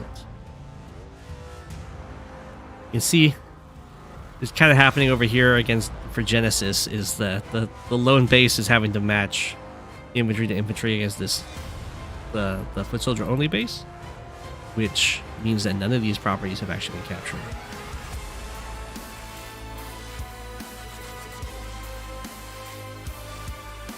Very awkward.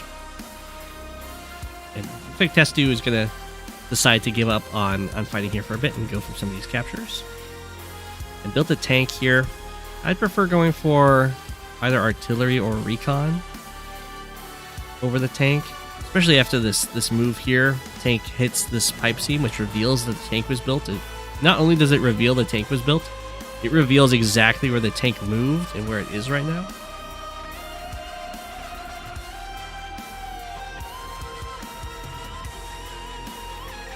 Go7, did you see Shu's game where he decided his one base side was going to plow over the 2 base side? I did not, but that was my that was also my approach to in my game.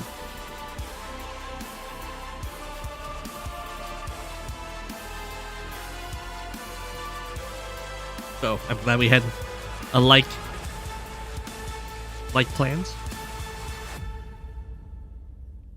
Shu is known as a very strong player with old wisdom. Alright, Genesis is going for an early artillery first as a vehicle on the one base side. Breaking this pipe seam is a big deal.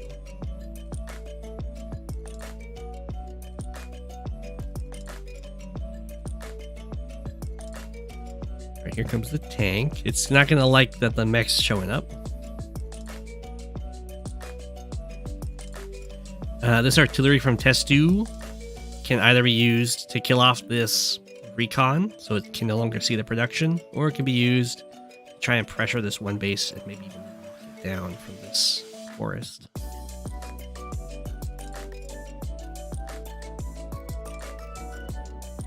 Okay.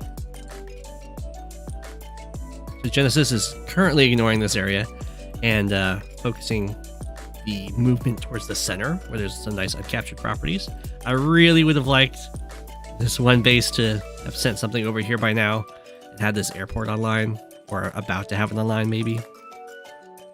Here starts to come the attack that the one base side is not going to like having to fight off. The anti-air built. Copter's going to go after the recon.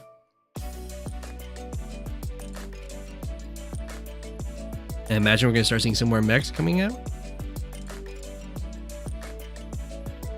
There we go. The mech over here. I prefer vehicles over mechs. You could go for a recon to try and get some vision. You just build in infantry. The problem is that the mech is going to be mainly up against a lot of infantry and then an artillery, which it does not like to fight. Recon decides to strike the copter. So the idea with striking the copter is that you'll do a damage to the copter, or at least you have a chance to do a damage. Where if the copter strikes you, then you won't do a damage. The downside to striking the copter is now the copter just gets to move on its turn. If your recon stays there, the copter has to stick around and strike it. So it's up to you whether or not you value occupying the copter for a turn or doing a damage to it.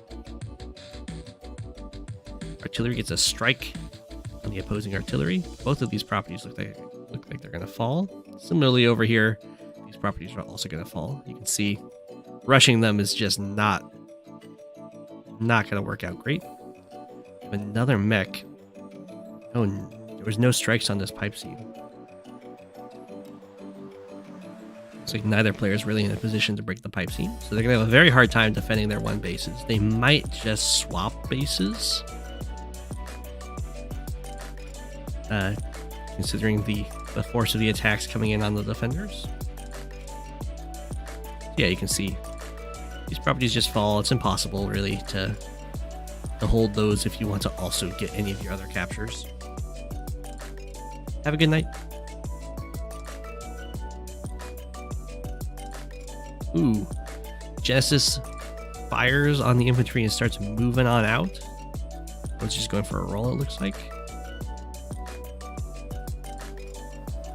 Still doesn't have this airport, which is really bad because this is a central airport, so you can build units almost directly on the front lines, which is always very good.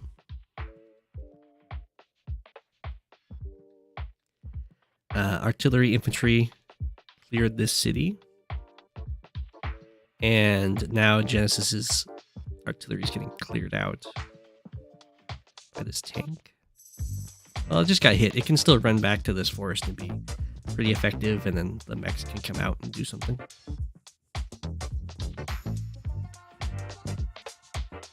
Okay. Here we go. Now we get the airport. Start moving over to this city. Get the backwards captures. The mech is the one that clears that guy. Okay. If we move forward, go for these captures the copter hits the infantry and also blocks its path to help out this artillery clear any of these cities off. So it looks like this one base side is gonna fall soon for Testu. If Genesis doesn't want these to fall, decide to fall, then you have to start building something a little bit more consequential than mechs and infantry. We have a Neo tank built over here, so we might be coming over here to rescue the base. We will see. Oh, just out of range of this anti-air. Not that it was in vision, it's just good to note. Yeah, and this gets broken through, and then the artillery gets hit.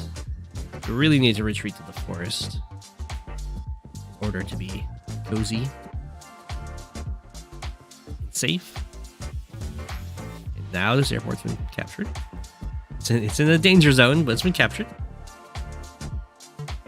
That doesn't stop this capture. It decides to follow it up with that. So once these infantry get wiped out by all these units, there will be nothing defending this base. So usually you want to not fight up here unless you've got this pipe seam broken and you can reinforce that directly with some heavy vehicles. Here comes the Neo tank. Got copter versus copter, copter versus copter. Here come the mechs. Step, step, step. Now the artillery is in range of the base, which makes life very difficult. Somehow this artillery has not been found out yet. Just built a mech. Really need to start building like medium tanks, neo tanks, saving up for mega tanks, that kind of thing. If you don't want to just swap bases. But maybe Genesis is okay with that. Ooh, the tank manages to find a way to hit that artillery, which will stop the base lock from happening.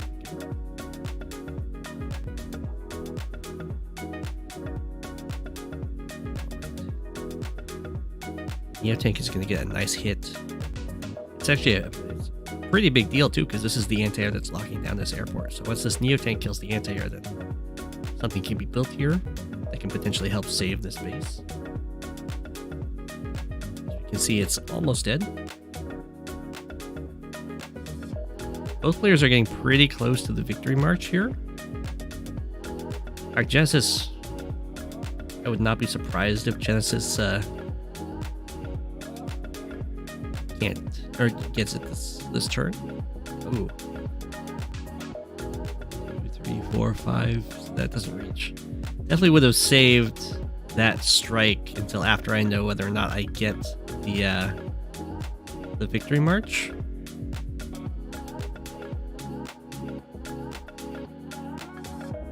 Testu definitely has the victory march. Neo tank needs to be built here. Genesis definitely can get their victory march, so that was a base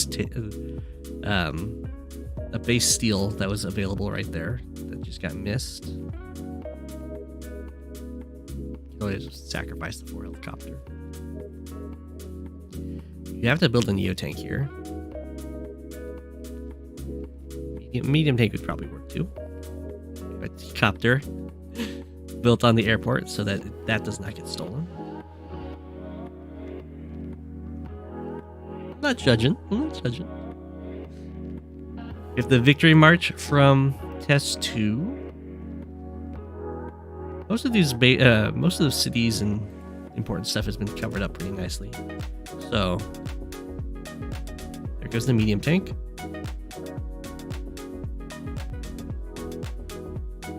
That city fall.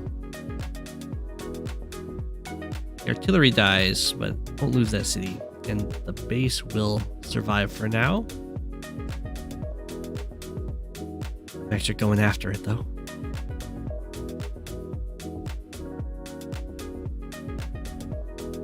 So really, that's not too bad. Just lost 2 cities, 3 cities. Most people would kill to lose just 3 cities on a victory march. Ooh, oh no, and then Testu leaves their airport open. This is going to be a much scarier victory march. Okay, just come down here, take that airport, thank you. Take these cities, take that city. Medium tank just takes a nice shot. Take out the anti-air. Take out the infantry, take out the artillery. Can't quite reach these cities, which is too bad. That's okay. You can always just start capping them the slow way. Here comes the Neo tank. Okay, so having this airport is a big deal.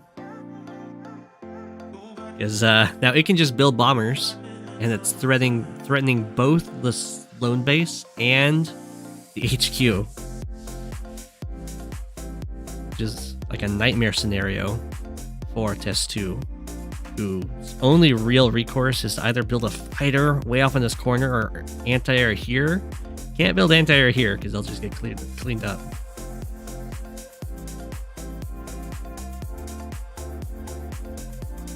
Oh, does build the anti-air there though? Oh no. And here. Starts going for this city. This Neo tank is standing in the way of anyone clearing it for it to get a hit on this Neo tank. Ooh, okay, so the medium tank does fall over here for Genesis, but this is also gonna fall, so they're just gonna swap bases.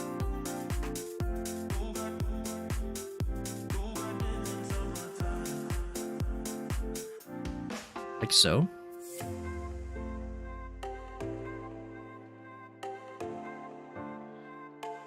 And does clear the way. Okay.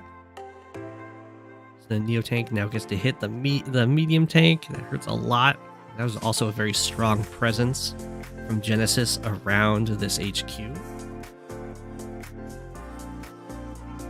And 33k, oh my gosh, they just build a bomber for sure. Yeah, there we go. The battlecopter to stop the airport from falling. So this is looking GG very soon. Yeah, and Testu just resigns. Losing this airport was basically game over.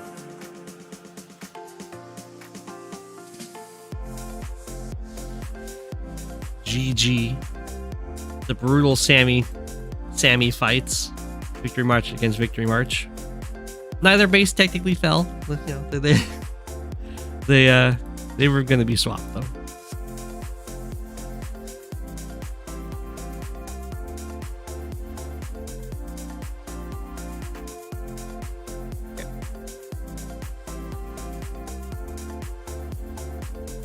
It's not Quaker. It's have this build.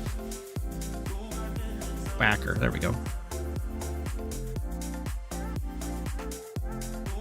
Against Adder.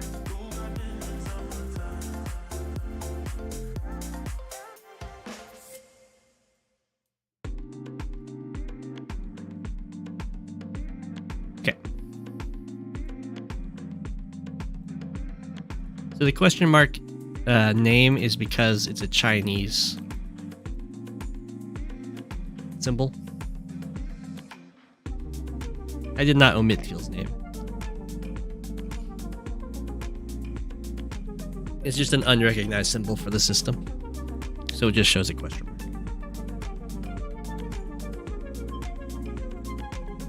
But they're a strong Fog player. We've got Adder versus Jake. This map, Tokyo DORIFUTO, is pretty interesting. There's these comm towers on the sides here that people often try and kind of monopolize. But if you have both of them, it's very hard to hold both of them for the long term. You have a very nicely positioned airport, so you can get a transport copter during the game. You have a lander that you start with for some pretty quick deployments. But otherwise, you're kind of locked in here by terrain. So the infantry have a shortcut over the mountain, but vehicles can't make that. So recon harassment can kind of be a big deal, as you can see here. And in the center here, usually kind of just splits down like so. But we did see some games where people kind of rushed them and managed to make it work. We made it to a stream, let's go. Hey! Got fast copter coming out here. And good, the recon does see that there's nothing capturing this comm tower right now. And also, there's an opposing recon.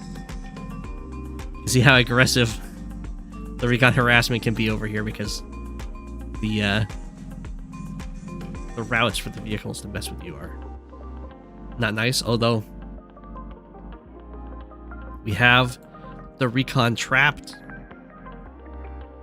It cannot escape. And there's a copter coming for it. Now, copters don't hit recons super hard, but they will kill a recon in 2 shots. Quacker Duck just decides to injure another infantry while they're here. Kind of mess with the capture phase as much as possible. We do have recon versus recon violence. Surprised that Quacker Duck decided to... Oh, Quacker Duck's Jake. I see. That's why they decided to stay on the planes there. What's going on here is that Adder is trying to stop any interrupt on the comm tower capture that's about to happen. Down goes the recon to copter double infantry strike.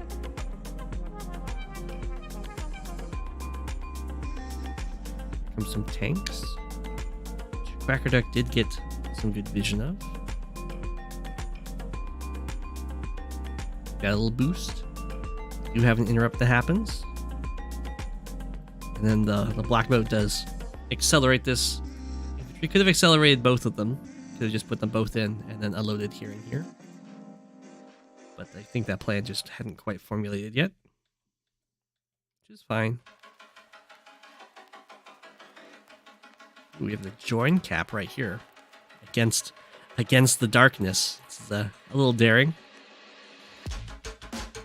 Both players with an artillery being dropped off by the lander and then approaching this comm tower. Oh, I thought this recon was going to come out here and harass this to stop further interrupts here, but it looks like Quacker Duck is going to be able to stop this comm tower capture,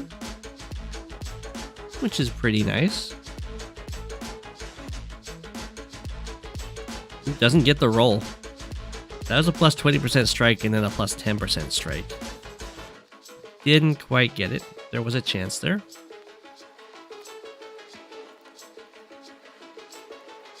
Over here, definitely stops that capture. Starts moving out. And then puts the artillery on the comm tower. That's pretty fancy. It's a little bit daring because now if the artillery gets hit, it has nowhere to run. That's exactly what's going to happen on infantry clears and then tank hits artillery. I'd prefer to have the artillery back towards the reinforcements covering the captures, but I can understand the idea here.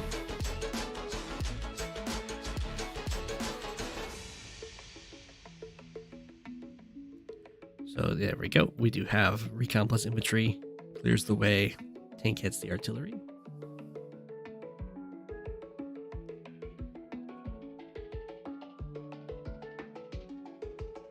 Fighting over here. In range of this artillery, so it's going to get some nice shots off. Adder does not have a comm tower right now, so Jake should be advantaged in most straight up brawls here. Cool. Tank zooms on forward. Try to injure this infantry. Artillery does try and run away. It can be caught up with, but there are some reinforcing vehicles trying to avenge it, which is good. Ooh, we have the medium tank come out for Quacker Duck. Okay. Goes recon. Sends in the battle copter to clear out the recon, and then the tank finishes off the artillery. Just in vision of this tank. And this infantry. Very wise to get this transport copter, because otherwise there was no way this was ever getting captured. There's only injured infantry over here.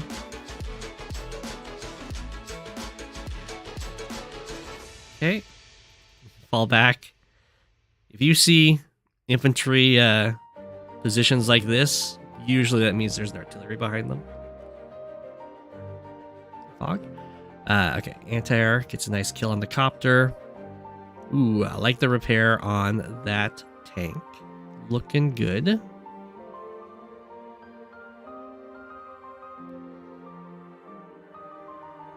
Here comes the medium tank, following up with its own, following up to pair up with these vehicles and this artillery.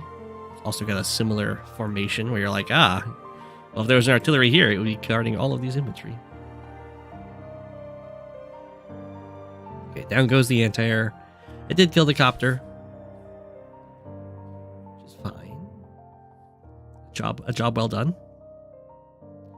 The artillery is not spotted though, so this is a more convincing kind of play, where the two tanks came forward and they killed off a unit, and then there's an artillery behind them. So there was a reason why these guys are kind of in that position. So that's much more likely to work as a way of baiting stuff in. Although this can also work, so people will just attack into it without thinking about it. This is a fine attack. I mean, they're just gonna shoot against the recon or the infantry, and there's enough vehicles over here to wipe it out afterwards. Ooh, okay. Copter taking a very, very backwards route here. Very sneaky. Okay.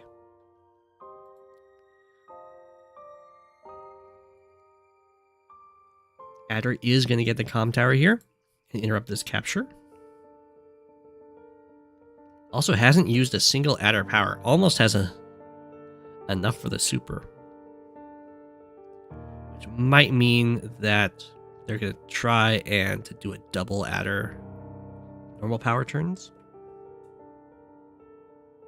Maybe even triple, depending on how they have it set up. But what it also means is that Jake is just advantaged so far. Gets a nice hit. 1, 2, 3, 4, 5. Yep.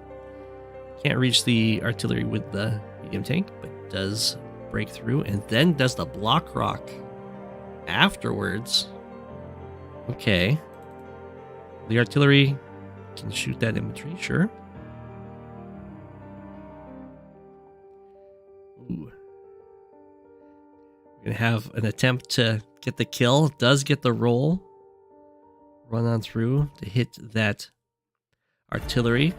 There isn't anything over here, though, that can stop the comm tower. So Adder will get that. But the hit on this artillery is a big deal. That was kind of the glue that was holding the formation together. There is a Neo tank over here that can get a strike on this medium tank, but it can't do so without being in range of this artillery, which is very unfortunate.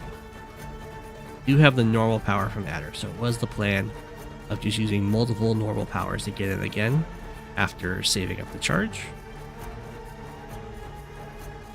Just kills off the tank with the Neo tank. Attacks in here. Gets their own tank killed there. Okay. Jake is up a city at this point. Has the copter come on through. Ooh. Oh, I see.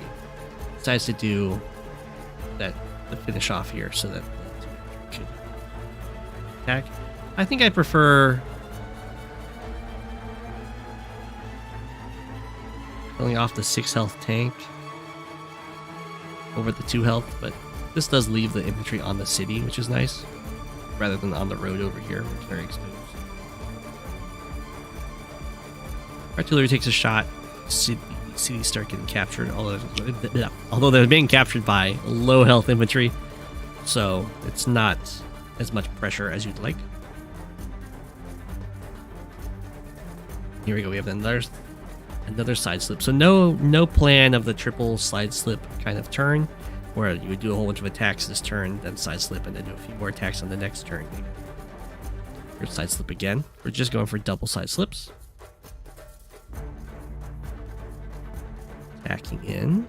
You can reveal the artillery and then kill it with a Neo tank. Nice. Here comes the artilleries. Back this up. Cracker Duck is getting charge off of this.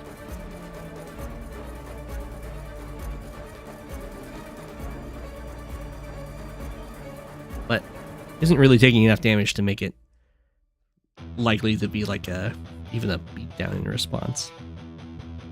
Ooh, so this is looking very bad for Adder, because they have to fall back so far over here, while there's actually quite a few infantry still pushing up towards here, so this comm tower is going to fall. While over here, it does look like Quackerduk is going to have to fall back, but not to so much that there won't be any way of contesting this. You have the double medium tank against the Neo tank. The recon going down is a pretty big deal though, because there's not another way of getting very good vision about what's happening against this army. Another joint cap to go for this. This infantry can move over here and threaten the comm tower capture, which is good, because then they can just swap comm towers. Oh! Decides not to do so. Well, that means that Quackerduk is just going to get this comm tower. Going to have a double comm tower advantage for a bit. At least 2 turns. Which, when you have large standing armies, can kind of just decide the game right there and then. 3 attacks. Adder, no fear. This is definitely an overextension. And unfortunately, behind the overextension, there's just a 6 health infantry get to go for the capture on the comm tower. It's going to take forever. Okay, there's no recon in range, so this is going to be limited to just like tank and battlecopter vision. Quackerduk decides to attack into it. Okay, this recon came over seasonally.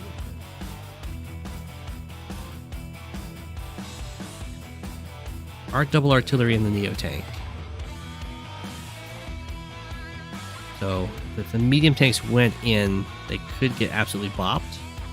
But yeah, if you can just, when this is the pressure on your comm tower, you can kind of hold back, kind of invite that maybe you want to stick around while all these forces build up. This is that front switch is happening in the sight of this recon, which is always a very dangerous thing. So now Quackerduk is just going to attack over here for sure. You see all those units walk away. 1, 2, 3, 4, 5, 6. Nothing's in range of stopping the comm tower though. So this will be just the last turn of the advantage. Surprised this didn't go in for an attack. Okay. Decides to just chill. I would definitely attack into this as soon as I see all these units front switching up. That means they're no longer over here. Adder gets away with the slow capture on the comm tower. And equalizes the economy. And then just coalesces in the center here, trying to make a death ball. Got the medium tank, got a bunch of copters in the back from both players. Still some recons, which is very good. Okay. Single medium tank moved forward. A little bit of backup. Lots and lots of copters. These guys are just waiting for Adder to overextend into them. Let's get one shot on that medium tank. If the Neo tank goes forward, I mean, it is kind of inviting. Because there was, I guess it would be this anti-tank would like clear the infantry and then Neo tank would kill the artillery or the medium tank. I think there'd be enough copters attacking from the planes. And we get to one shot over here. You can see the planes extra damage paying off big time here. lots of copters lunge forward, and then it's going to be up to whether or not QuackerDuck can actually protect those from opposing anti-airs or opposing copters. Let's go for the strike on that Neo tank. It wasn't really a better attack for the medium tank, so that makes sense. It does. The Neo tank will just heal up to 7, which isn't great.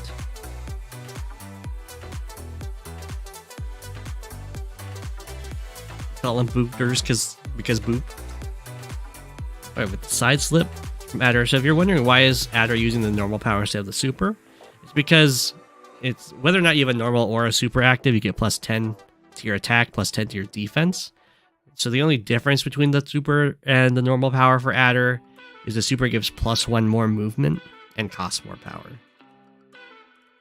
So oftentimes, Adder will just stick to the normal power because it's cost less, so you can get more of them out. You get more of those stat boosts. Didn't go after the medium tank, going after these anti-airs. There's a lot of these copters for QuackerDuck are going to be just fine. Yeah.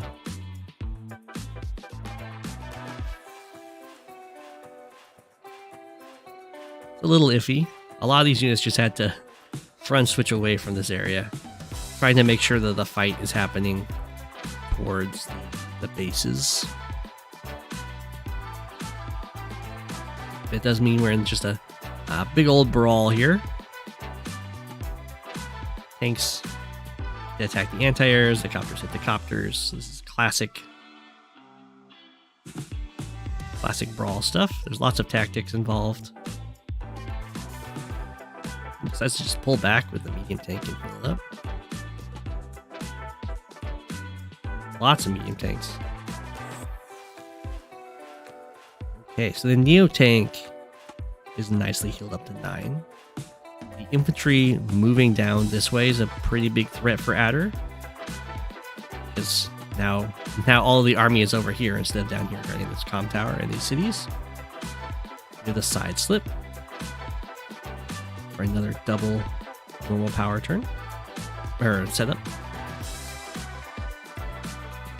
Well, Neo tank has moved forward. It's no longer on a city. That was a pretty good hit on this copter. Now, that copter was kind of serving a role as both anti-air and helping deal with these heavy vehicles. And now, QuackerDuck's only anti-airs. There's way over here. These Adder copters, although there's only 3 of them, will start being a pretty big issue for QuackerDuck. We have the attack in. Let's kill off the mech. We might see an attempt to kill the Neo. No, looks like we're just going to fall back a little bit more. The mech. Kill off the mech. Oh, and then we have the block rock after all those attacks? I don't like that.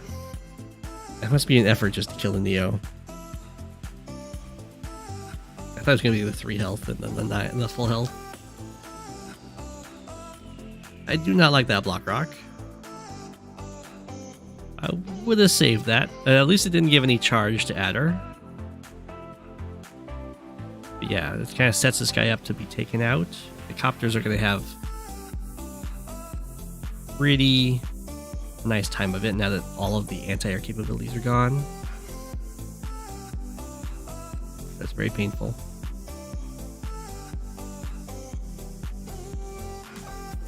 Does get to kill off that infantry. Stop any captures from happening. They've been equal on economy this whole time, pretty much. Don't start the capture with the 5 health infantry, because that's going to take forever, and it kind of tips your hand that you have stuff over here, and your opponent can come over and take it out. Yeah, QuackerDuck just resigns there. I would say that went pretty well, except for there was like 2 block rocks that were used when there was only like 3 or 2 units left. The Neo lived. Rest in peace, Neo.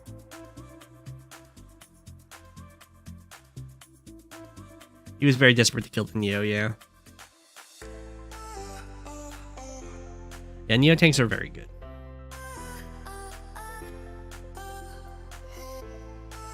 Yeah. Letting the anti-air capabilities get killed off was, of course, really bad. But I think you could pull back and save the block rock to when the anti-airs show up and have pretty good fighting force when you still have the 3 medium tanks. Yeah, the boosters are where the real danger is at. Exactly. I'm gonna try and get one more done very quick.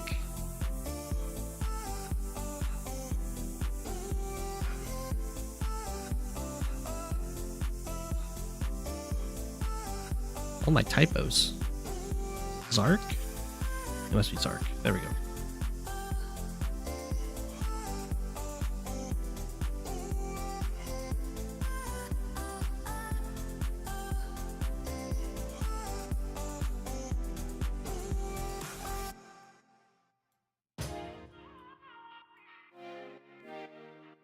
Okay.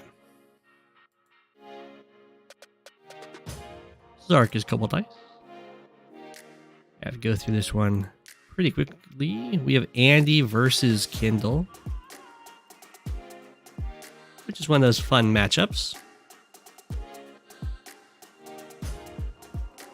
Because in the big army brawls, Andy's got the advantage with his powers. But Kindle's got some real kill potential, both in the day-to-day and even her super and powers in general. That can kind of ruin Andy. I don't think I recognize this map. It looks similar to some I've seen before. We have some very contestable comm towers, it looks like, and some forward airports. Recons do look very strong, and we do see Quizzical go for a recon, as we do for Zarc. Oh no, I think I do recognize this. This is a map that someone showed me for Rachel Luck going out of this world. Golden Probe. Okay, so we get some really good harassment from Zarc here. Interrupt this capture, and then get a tank on infantry strike here from the city. Even delay the bomb tower capture. And then we have Andy goes for a hit up here with this recon, but that is actually covered by a tank, so that's not very safe. Comm tower is now denied. So Kindle's looking really good. Goes for this hit with this tank, which I don't like. Gets us to try and save the recon. It's like I'm overloading this tank.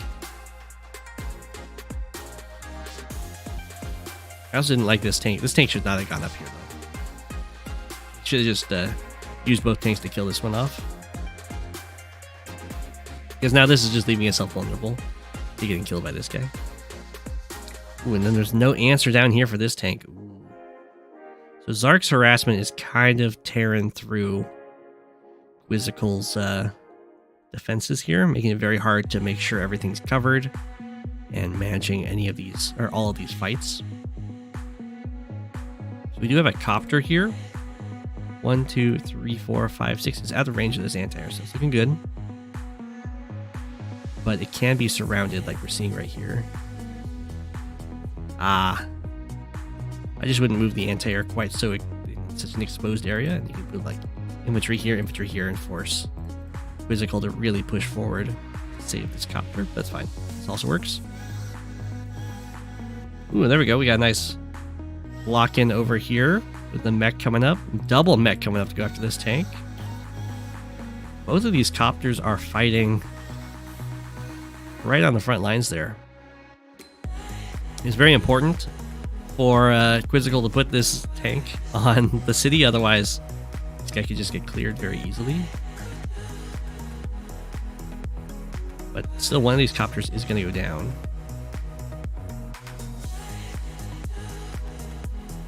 One health tank just sacrifices itself. I'm not quite sure what's up with that. Yeah, we lose it. The copter gets taken out by the anti-air. Recon gets to do some nice damage. Tank beats up tank. We have a lot of infantry over here.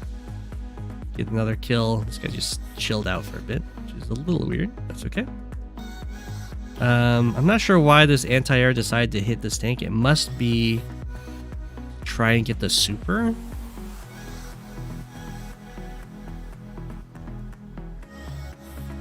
Okay, there we go. We have the hyper upgrade. Here comes the copter, finishes off that tank. Tank hits the anti-air. Hits that anti-air. Trying to do the classic, take out the anti-air capabilities, and then the copters can rule the day. And he does have some very strong copters. Kindle's got some pretty good ones too, as long as you've got some cities to fight around. These Kindle tanks are looking very good. Up 3k. A lot of pressure over here. Although, looks like Andy's made a breakthrough on the left-hand side. Is actually threatening to start standing on this airport if Kindle doesn't respect it. And then all of the anti-airs have now gone down. So the copter production could possibly stabilize Andy on the right and center. There's a lot of foot soldiers over here. Looks like Zarc is starting to do a little front switch. Didn't build a copter, so this airport is now being captured. Where Andy is being very good at making sure there's always copters being produced. There's a huge army of... we got 5 copters over here. Got the Urban Blight. Try and slow down this airport capture. Move on back. Didn't go for any attacks with the anti-air. It is technically locking this airport at this point. And we have the vehicles front switching over to the left to try and deal with this attack. Okay, and he starts moving over to the left too. Still has a bunch of copters. Okay, airport has been saved, which is very good. The Neo tank for Andy, which you like to see. Those heavy vehicles are very hard to kill, and they give you a lot of charge when they get damaged. Kindle decides to respond with a Neo tank of their own.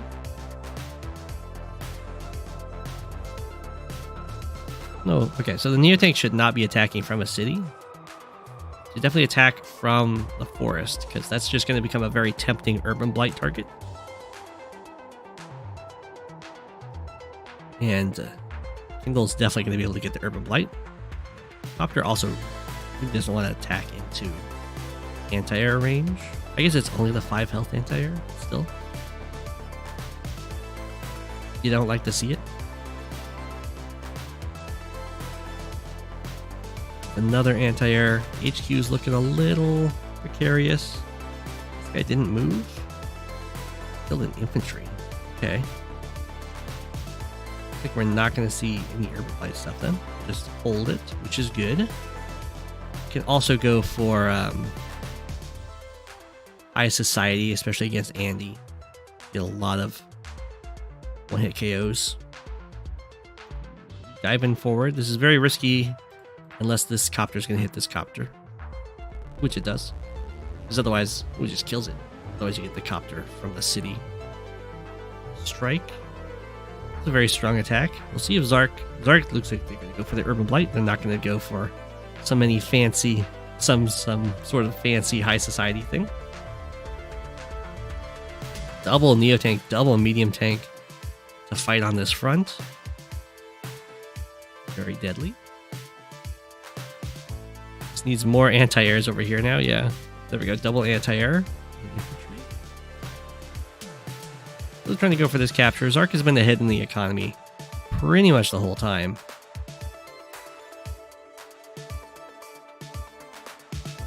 Which is what you want to be. Copters are front switching over here to try and deal with these heavy vehicles of Zarc. Just needs like an anti-air to help support that. The movement, there we go. Right there. Starts zooming on over here to put pressure on these guys trying to take the airport.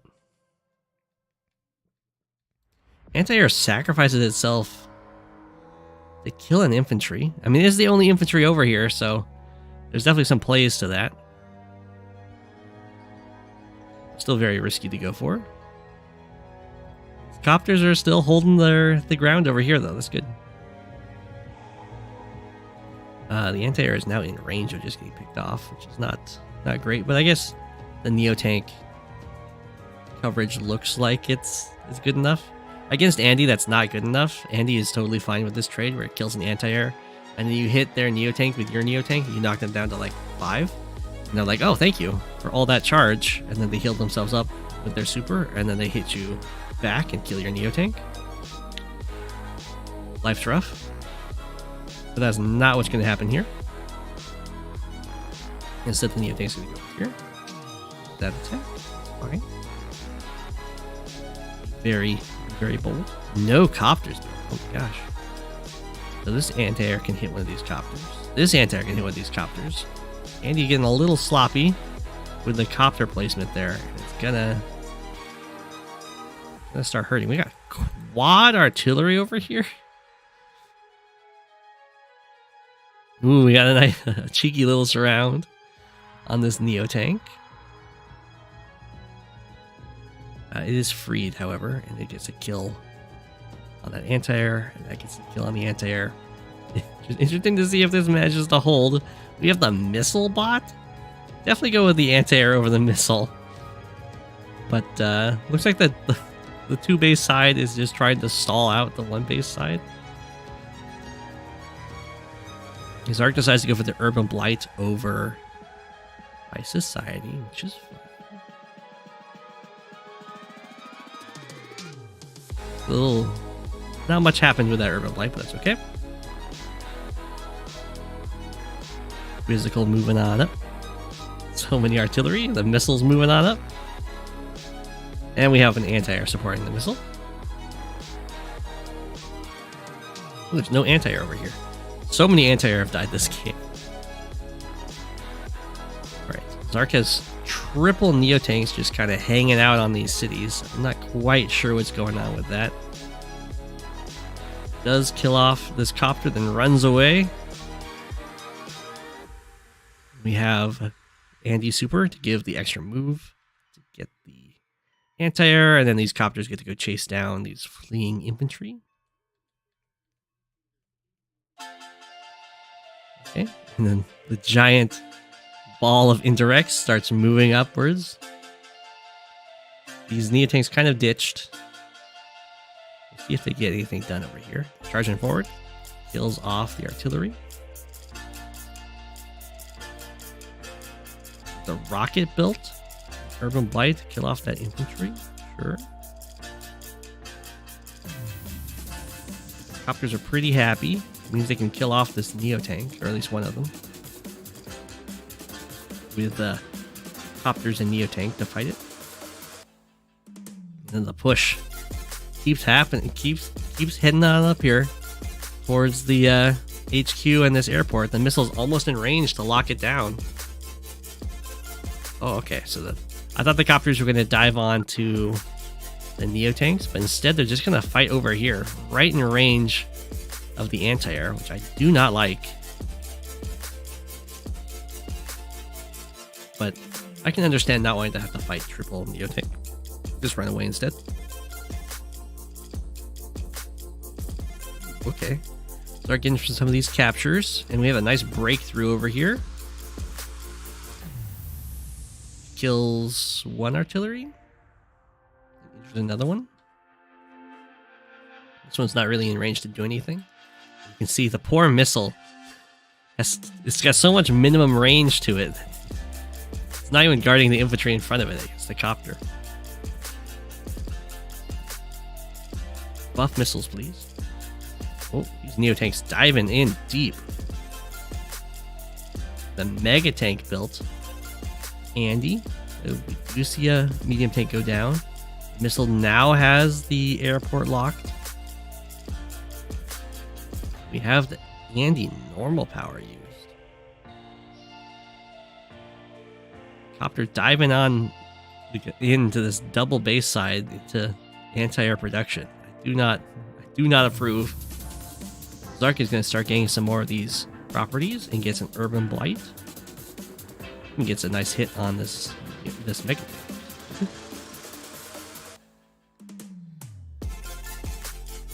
We'll see if anything happens over here. It does look like very easy to save this. It's an injured, now injured anti-air on a city. Unless you get the strike here and then you can hit the missile. It does not look like that's the route. That's okay. It would leave you vulnerable to some artillery shots. Quizzical resigns there. Yeah, I think that's probably fair. The Mega Tank being built and then everything just running away from it hurts a lot.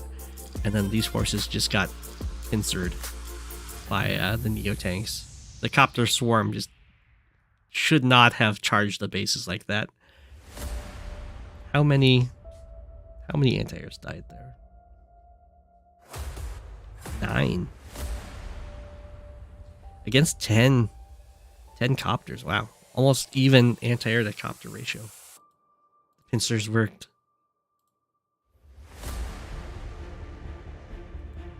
With Urban Blight, the Neo Tanks could have killed the Mega Tank. That's possible. The missile did actually manage to stop a copter production. So there you go.